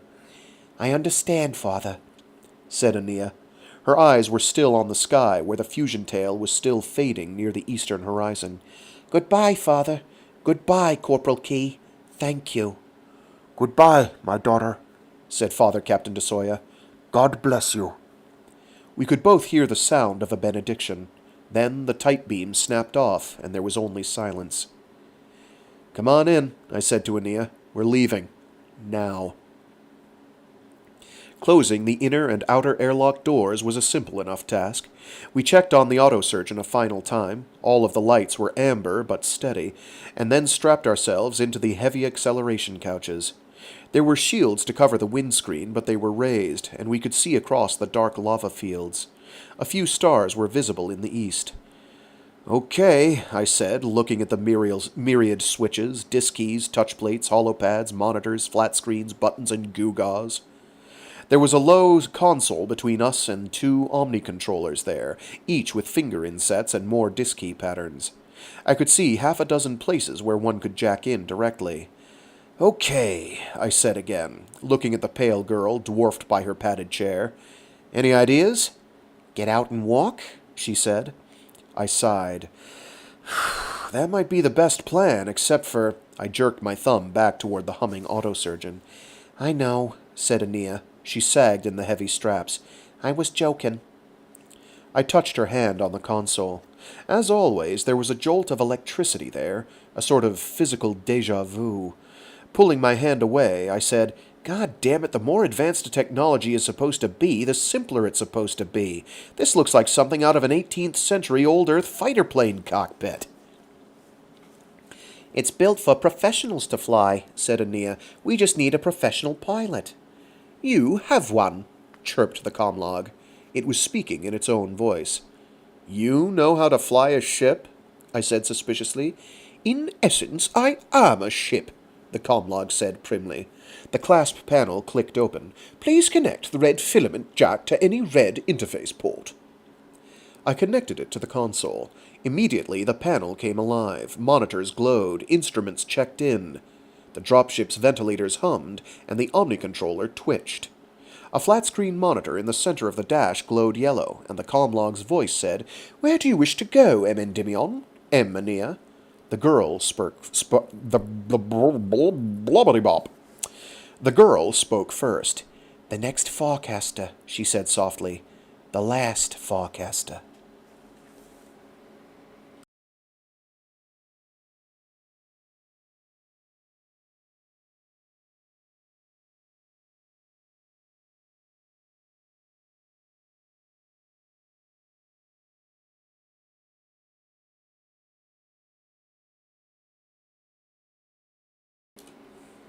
"58. It was daylight on the other side. We hovered above the stream and moved forward slowly. The comlog had shown us how to use the controllers while it ran all the rest of the ship's systems and kept us from making stupid mistakes. Aenea and I glanced at each other and inched the dropship over the treetops. Unless the Hell Woman could transit a Farcaster portal, we were safe. It felt strange making our last Farcaster shift without the raft, but the raft would not have worked here anyway. The river Tethys had become little more than a trickling stream between deep banks. The creek could not have been more than 8 or 10 centimeters deep and only 3 or 4 meters wide. It meandered through heavily wooded countryside.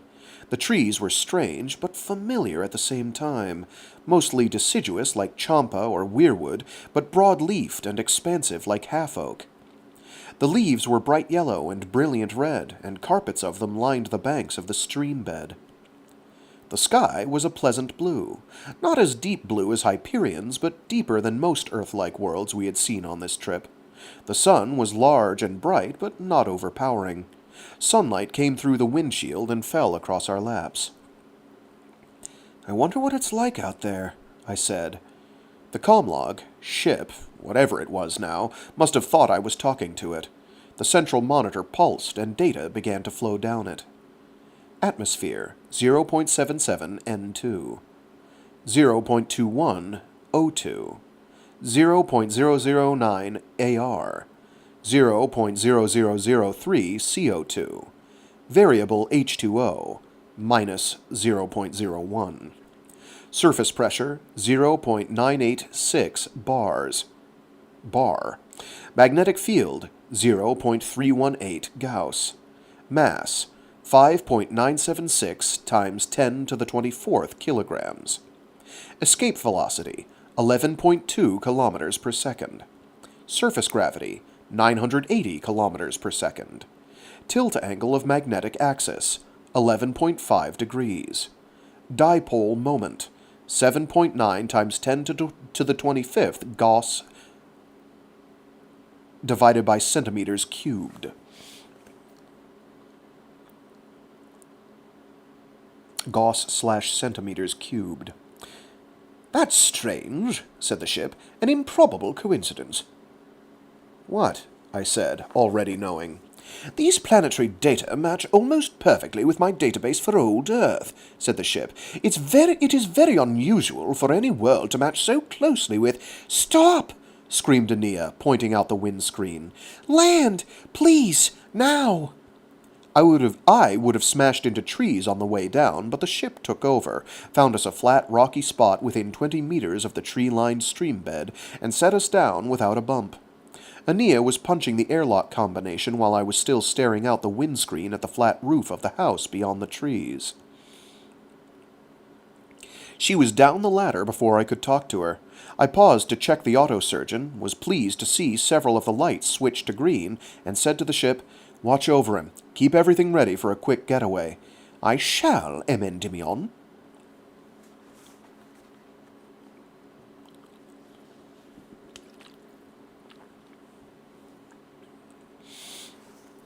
We came at the house from downstream and across the stream from it. The building is hard to describe, but I will try. The house itself was built out over a modest waterfall that spilled only 3 or 4 meters to a small natural pool beneath. Yellow leaves floated in the pool before being whisked away downstream on the quickening current. The most notable features of the house were the thin roofs and rectangular terraces that seemed to hang out over the stream and waterfalls waterfalls singular, as if defying gravity. The house appeared to be built of stone and glass, concrete and some steel. To the left of the slabs of terrace, a stone wall rose 3 floors with a glass-cornered window rising in it almost the entire height. The metal framework around those windows was painted a gentle orange. Cantilevered, said Aenea. What? That's what the architect calls those overhanging terraces, she said. Cantilevered. They echo the limestone ledges that have been here for millions of years.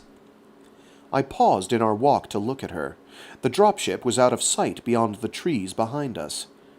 "This is your house," I said, "the one you dreamed of before you were born." "Yes." Her lips were trembling slightly. "I even know its name now, Raul. Falling Water." I nodded and sniffed the air. The scent was rich with decaying leaves, living plants, rich soil, water, and a certain tang to the air. It was very different from Hyperion's air, but it somehow smelled like home. "Old Earth," I whispered. "Can it be?" "Just Earth," said Aenea. She touched my hand. "Let's go in." We crossed the stream on a small bridge upstream from the house, crunched our way up a gravel drive, and entered through a loggia and narrow entranceway. Loggia. I think it's a soft G. I'm not actually sure. Loggia, if somebody knows more about architecture than I do, please, please, please, don't hesitate. And entered through a loggia and narrow entranceway. It was like coming into a comfortable cave. Pausing in the large living room, we called, but no one answered. Aenea walked across the open space as if in a trance, running her fingers over wood and stone surfaces, exclaiming at small discoveries. The floor was carpeted in places, bare stone in others. Books filled low shelves in at least one alcove, but I did not take time to check the titles. Metal shelves ran under the low ceiling, but these were empty, perhaps just a design element. The far wall was taken up by a huge fireplace. The hearth was of rough stone, perhaps the top of the boulder upon which the house seemed to balance. I think I misread that. Perhaps the top of the boulder upon which the house seemed to balance, and ran out 2 meters or so from the fireplace. A large fire was crackling in the fireplace, despite the warmth of the sunny autumn day. I called again, but the silence was heavy. "They were expecting us," I said, making a weak joke. The only weapon I had now was the flashlight laser in my pocket. "Yes, they were," said Aenea. She went over to the left of the fireplace and set her small hands on a metal sphere that was set into its own hemispherical niche in the stone wall. The sphere was 1.5 meters or so in diameter, and was painted a rich, rusty red. "The architect meant this as a kettle to heat wine in," Aenea said softly. "It was only used once, and the wine was heated in the kitchen and brought here. It's too big, and the paint is probably toxic." "This is the architect you're looking for?" I said. "The one you plan to study with?" "Yes." "I thought he was a genius. Why would he make a wine kettle too big and too toxic to use?" Aenea turned and smiled. No, she grinned. "Geniuses screw up, Raul. Look at our trip if you need proof. Come on, let's look around." The terraces were lovely, the view from above the little waterfall pleasant. Inside, the ceilings and overhangs were low, but that just gave one more of a sense of peering out of a cave into the green world of the forest, through all that glass. In the living room again, a glass and metal hatchway folded back to steps, supported by bars from the floor above, which led down only to a larger cement platform over a pool in the stream above the waterfall. "The plunge," said Aenea, as if coming home to something familiar. "What's it for?" I said, peering around. "Nothing practical," said Aenea, "but the architect considered it, and I quote, absolutely necessary from every standpoint." I touched her shoulder. She turned and smiled at me, not mechanically or dreamily, but with an almost radiant vitality. "Where are we, Aenea?" "Falling Water," she said. "Bear Run, in western Pennsylvania." "Is that a nation?" I said. "Province," said Aenea. "State, I mean, in the former United States of America, North American continent, planet Earth." "Earth," I repeated. I looked around. "Where is everybody? Where's your architect?" The girl shook her head. "I don't know. We should know soon." "How long are we going to stay here, kiddo?" I had thoughts of laying in food, weapons, and other equipment while Aebetic recovered and before we headed off again.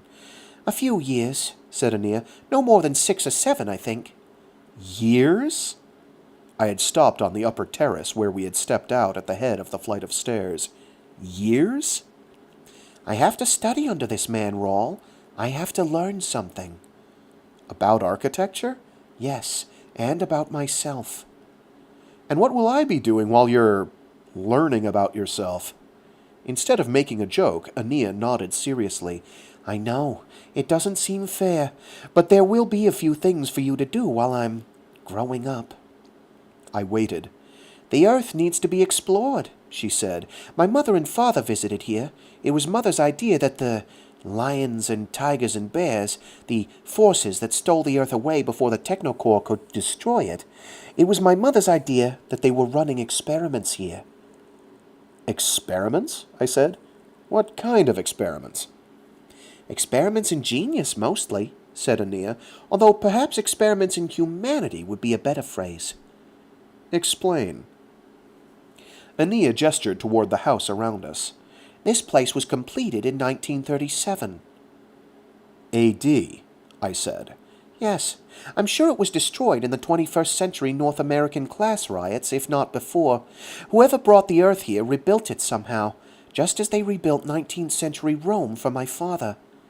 Rome? I felt that I was standing around with my thumb in my ear, repeating everything the child said. It was one of those days. "The Rome where John Keats spent his last days," said Aenea. "But that's another story." "Yeah," I said. "I read it in your Uncle Martin's cantos, and I didn't understand it then, either." Aenea made the gesture with her hands that I was growing used to. "I don't understand it, Raul, but whoever brought the Earth here brings back people as well as old cities and buildings. They create dynamics." "Through resurrection?" My voice was doubtful. "No, more like... Well, my father was a cybrid. His persona resided in an AI matrix. His body was human." "But you're not a cybrid." Aenea shook her head. "You know I'm not." She led me farther out to the terrace. Farther out on the terrace. I can't talk. She led me farther out on the terrace. Below us, the stream rushed over the little waterfall. "There will be other things for you to do while I'm in school." "Such as?" "Besides exploring all of the Earth and figuring out just what these entities are up to here, you'll need to leave before I do, and go back to fetch our ship." "Our ship?" I resolved to pull my metaphorical thumb out of my ear. "You mean travel by Farcaster to get the consul's ship?" "Yep." "And bring it here?" She shook her head. "That would take a few centuries. We'll agree to meet somewhere in the former web." I rubbed my cheek, feeling the whiskers scratch. "Anything else? Any other little 10-year odysseys to keep me occupied?" "Just the trip to the Outback to see the ousters," she said, "but I'll be going with you on that trip." "Good," I said. "I hope that's all the adventures that we'll have waiting for us. I'm not as young as I used to be, you know." I was trying to be light about all this, but Aenea's eyes were deep and serious. She put her fingers in my palm. "No, Raul," she said. "That's just the beginning." The comlog beeped and tapped. "What?" "What?" I said, with a spasm of concern about Aebetic. "I've just received coordinates on the common band," came the comlog ship's voice. It sounded puzzled. Any voice or visual transmissions? I said. No, just travel coordinates and optimum cruise altitudes. It's a flight plan. To where? I said. A point on this continent some 3,000 kilometers to the southwest of our current position, said the ship. I looked at Aenea. She shook her head. No idea? I said. An idea, she said. Not a certainty. Let's go be surprised. Her hand was small in mine. I did not release it as we walked back through the yellow leaves and morning sunlight to the waiting dropship.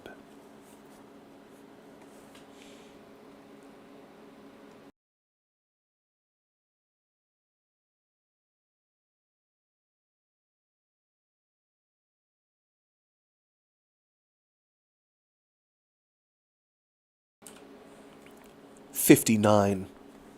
I once said to you that you were reading this for the wrong reason.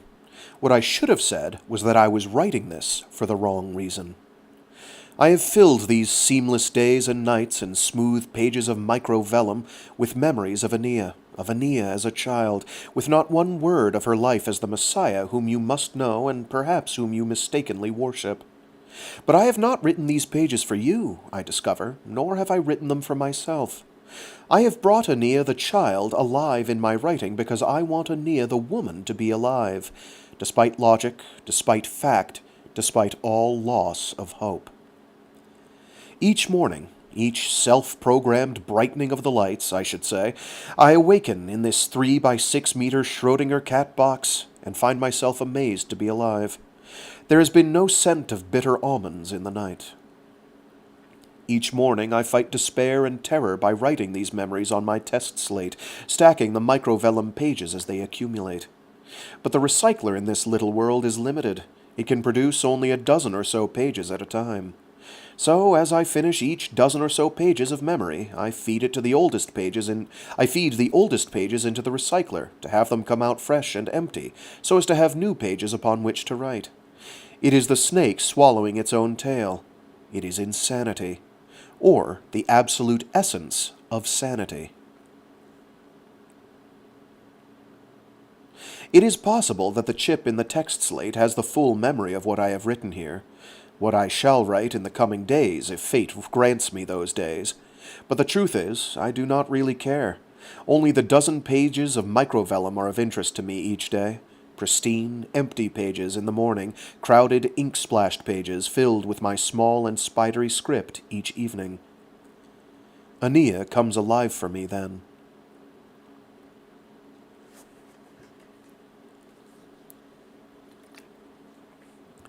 But last night, when the lights in my Schrödinger cat box were off and nothing separated me from the universe but the static dynamic shell of frozen energy around me with its little vial of cyanide, its ticking timer, and its foolproof radiation detector, last night I heard Aenea calling my name. I sat up in the absolute blackness, too startled and hopeful even to command the lights on, certain that I was still dreaming, when I felt her fingers touch my cheek. They were her fingers. I knew them when she was a child.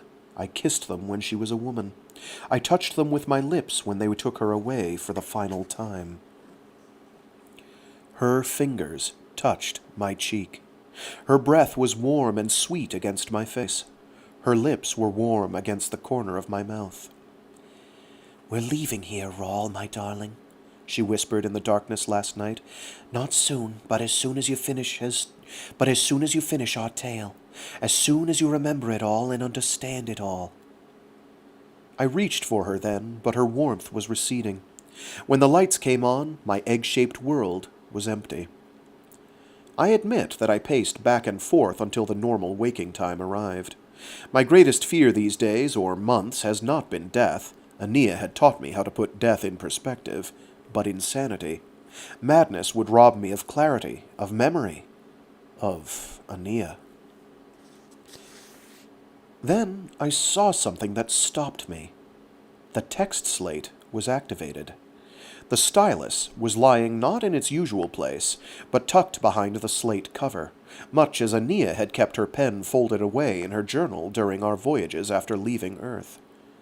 My fingers shaking, I recycled yesterday's writings and activated the printer port. Only one page emerged with handwritten lines. It was Aenea's writing. I know it well. This is a turning point for me. Either I am truly insane and none of this matters, or I am saved and everything matters very much. I read this, as you do, with hope for my sanity and hope for salvation, not of my soul, but salvation of self in the renewed certainty of reunion, real reunion, physical reunion, with the one whom I remember and love above all others. And this is the best reason to read.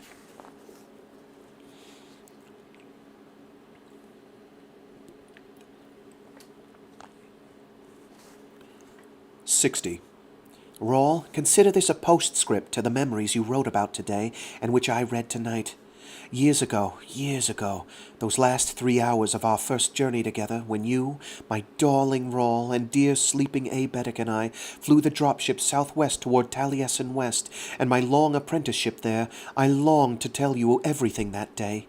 The dreams that showed us being lovers, of whom the poets would sing, visions of the great dangers that lay ahead, dreams of the discovery of friends, dreams of the deaths of friends, certainty of unspeakable sorrows to be borne, certainty of unimaginable triumphs still unborn. I said nothing. Do you remember? We dozed during our flight. How strange life is that way. Our last few hours alone together, this ending to one of the most intimate periods of our life together, the end of my childhood and the beginning of our time as equals, and we spent most of our last minutes sleeping, in separate couches. Life is brutal that way. The loss of irrecoverable moments amid trivia and distraction. But we were tired. It had been a rough few days. As the dropship was beginning to descend over the southwestern desert toward Taliesin West and my new life, I took a page from my soiled journal. It had survived the water and flames when most of my clothing had not, and wrote a hasty note to you. You were sleeping. Your face was against the vinyl of the acceleration chair, and you were drooling slightly. Your eyelashes were burned away, as was a patch of hair at the crown of your head, and the effect was to make you look comical, a clown surprised in the act of sleeping. We later talked of clowns, remember, Raul? During our Ouster Odyssey. You had seen clowns at a circus in Port Romance as a teenager. I had seen clowns in Jacktown during the annual First Settlers Fair. The burns and burn ointment we had liberally applied to your cheeks and temples, eyes and upper lip, looked for all the world like clown makeup, red and white. You were beautiful. I loved you then. I loved you backward and forward in time. I loved you beyond boundaries of time and space. I wrote my note hurriedly, tucked in what was left of your I wrote my note hurriedly, tucked in what was left of the pocket on your ruined shirt, and kissed you ever so softly on the corner of your mouth, in the one spot that was not burned or salved. You stirred but did not wake. You did not mention the note the next day, nor ever again, and I always wondered if you found it, or if it fell out of the pocket, or was tossed away unread when you threw away the shirt at Taliesin. The words were my father's. He wrote them centuries ago. Then he died, was reborn, after a fashion, as a cybrid persona, and died again as a man. But still he lived in essence, his persona roving through metaspace, and eventually leaving Hyperion with the console in the DNA coils of the ship's AI. His final spoken words to my mother will never be known, despite Uncle Martin's creative license in the cantos. But these words were discovered in my mother's text stylus when she awoke that morning after he left forever, and she kept the original printout for the rest of her life. I know. I used to sneak into her room in Jacktown on Hyperion and read the hurried handwriting on that yellowed slip of vellum at least once a week from the time I was 2. These were the words that I gave to you with a sleeping kiss that last hour of our last day of our first voyage, my darling Raul. These are the words I leave tonight with a waking kiss. These are the words I will claim from you when I return next, when the tale is complete and our final voyage begins.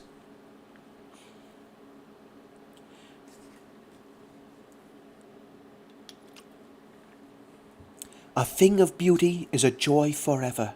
Its loveliness increases, it will never pass into nothingness, but still will keep a bower quiet for us, and asleep, full of sweet dreams and health and quiet breathing. And so, Raul Endymion, until we meet again on your pages, in wild ecstasy, I bid you adieu. Thou foster child of silence and slow time, sylvan historian, who canst thus express a flowery tale more sweetly than our rhyme, what leaf-fringed legend haunts about thy shape of deities and mortals, of deities or mortals, or of both, in Tempe or the tales of Arcady? What men or gods are these? What maiden's loth? What mad pursuit? What struggle to escape? What pipes and timbrels? What wild ecstasy? For now, my love, I wish you sweet dreams and health and quiet breathing.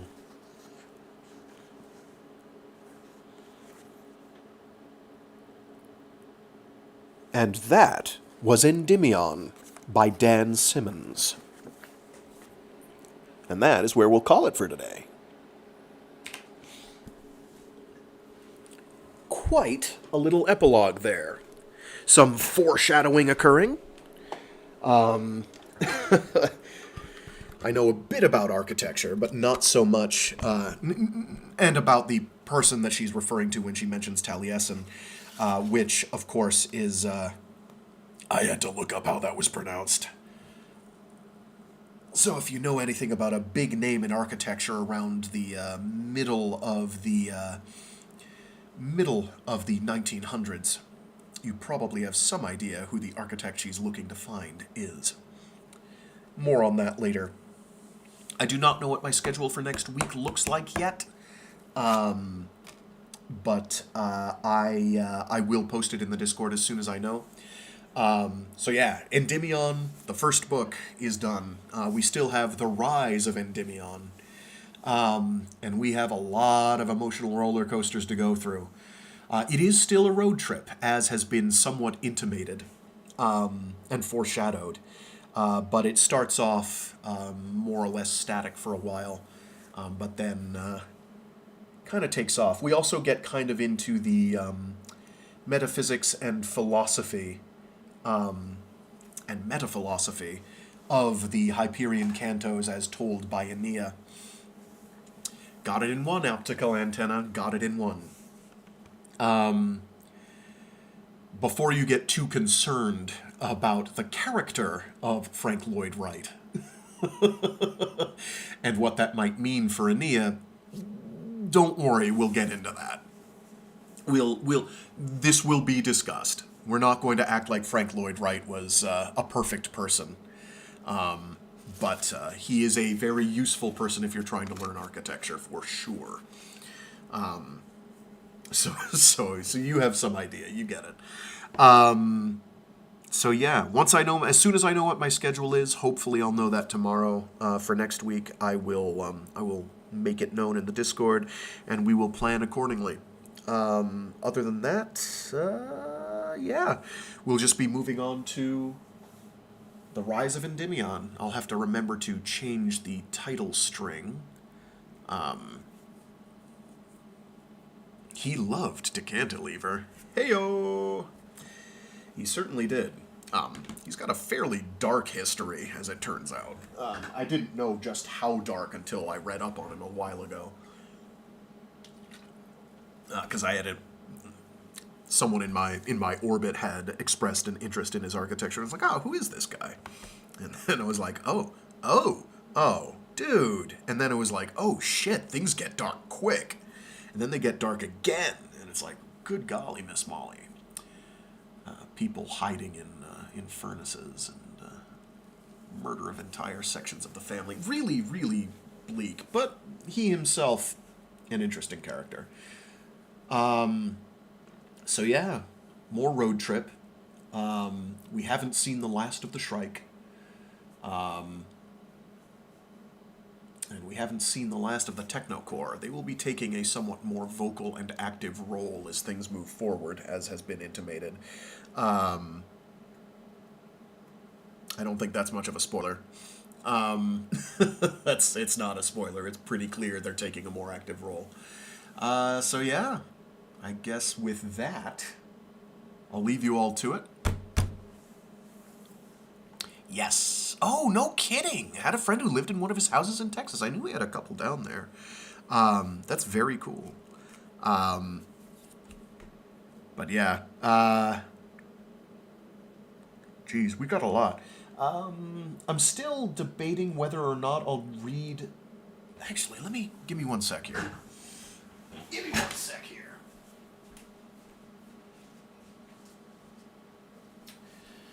Let me see where in this short story collection the short story that ties in is relevant.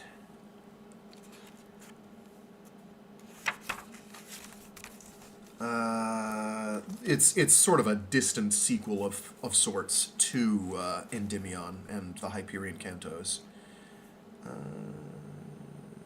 Here we go.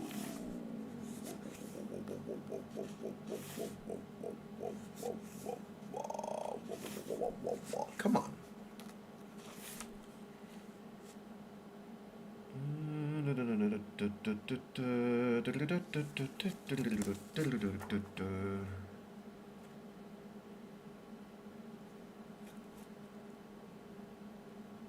Okay, it is not the last story in there. It's somewhere in the middle.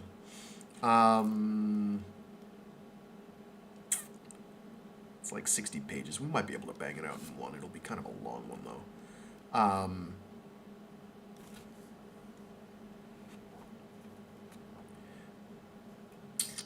I'm debating whether or not to do the entire short story collection, or to just do the relevant story and then do the rest of the short story collection later. Because it's in the middle, I'll probably do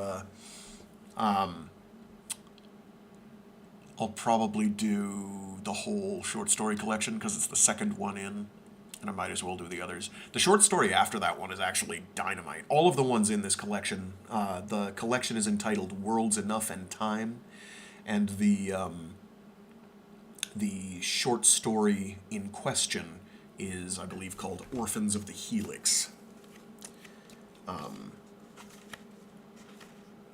Yes, Orphans of the Helix. That's not going to be for a couple weeks. We'll figure it out.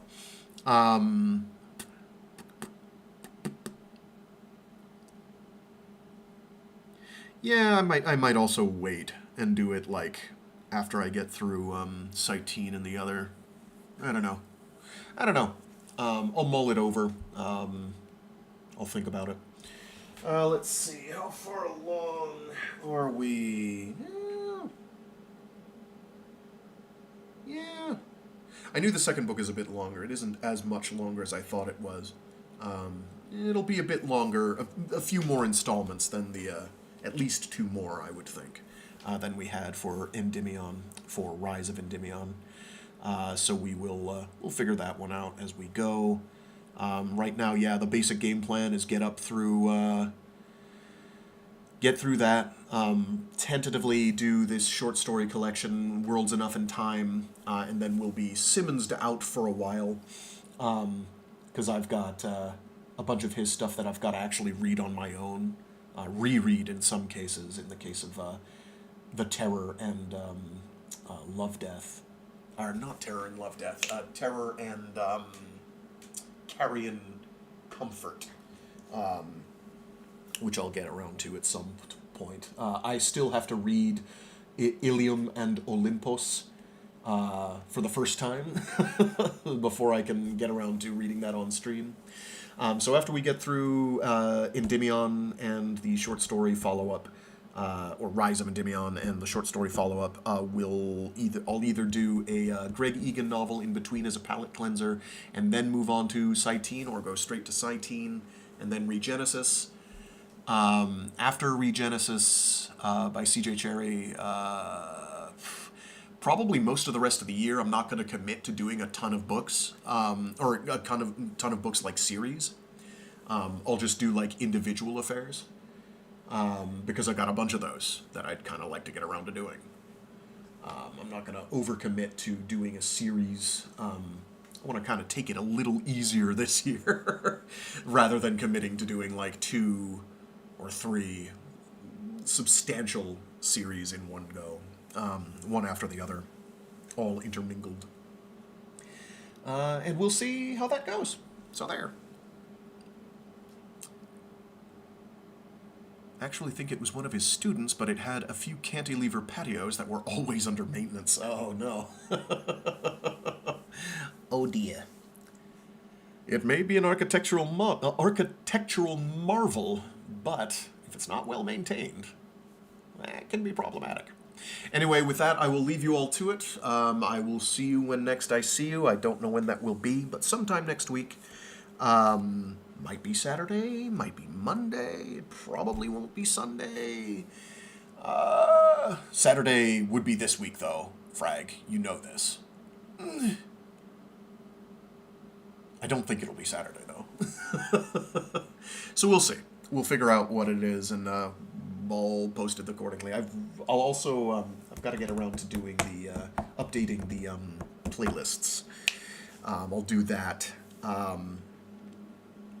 What I might do is get rid of the Endymion playlist and put it all in the Hyperion cantos. No, I'll leave it as its individual playlist for now. I'll change its name to the Endymion Omnibus. And I'll debate whether or not to put it in with the Hyperion cantos once we're done. I'll probably put it in there, but I'll keep it separate for now and not attach it just yet. But yeah, that's the overall game plan. That's what we're doing. That was Endymion. Hopefully people enjoyed. Dragon Ball Z Eat Your Heart Out with that fight scene between Rhadamnth Nemes and the Shrike. Yeah, good stuff. Reading through this aloud, it shows me just how important proofreading is in the process of editing and getting a book to publishing.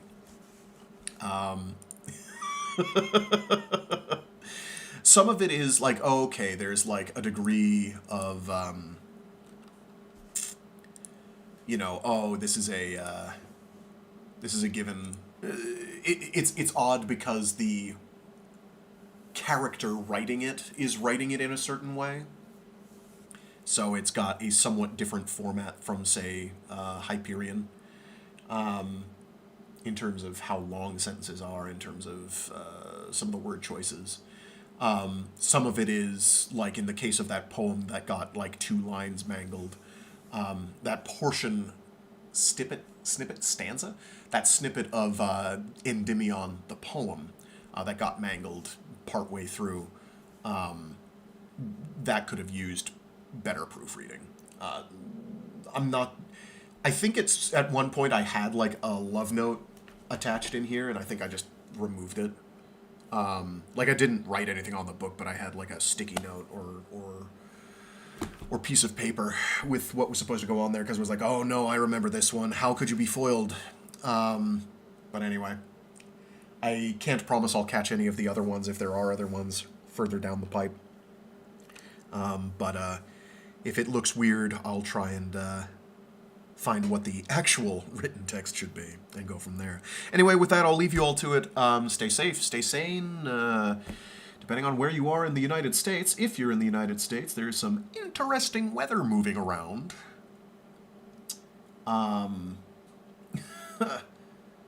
Lots of sub-zero Fahrenheit conditions. Well below freezing centigrade conditions. Depending on where you are, so definitely stay toasty or cool as your geolocation or personal preference permit. Personal preference or geolocation permit. There we go. That's better. That makes more sense. That's what it used to be, and then I started screwing it up. Now we're on to the and be decent to each other part of the spiel. Anyway, I'll see you all later. Toodaloo!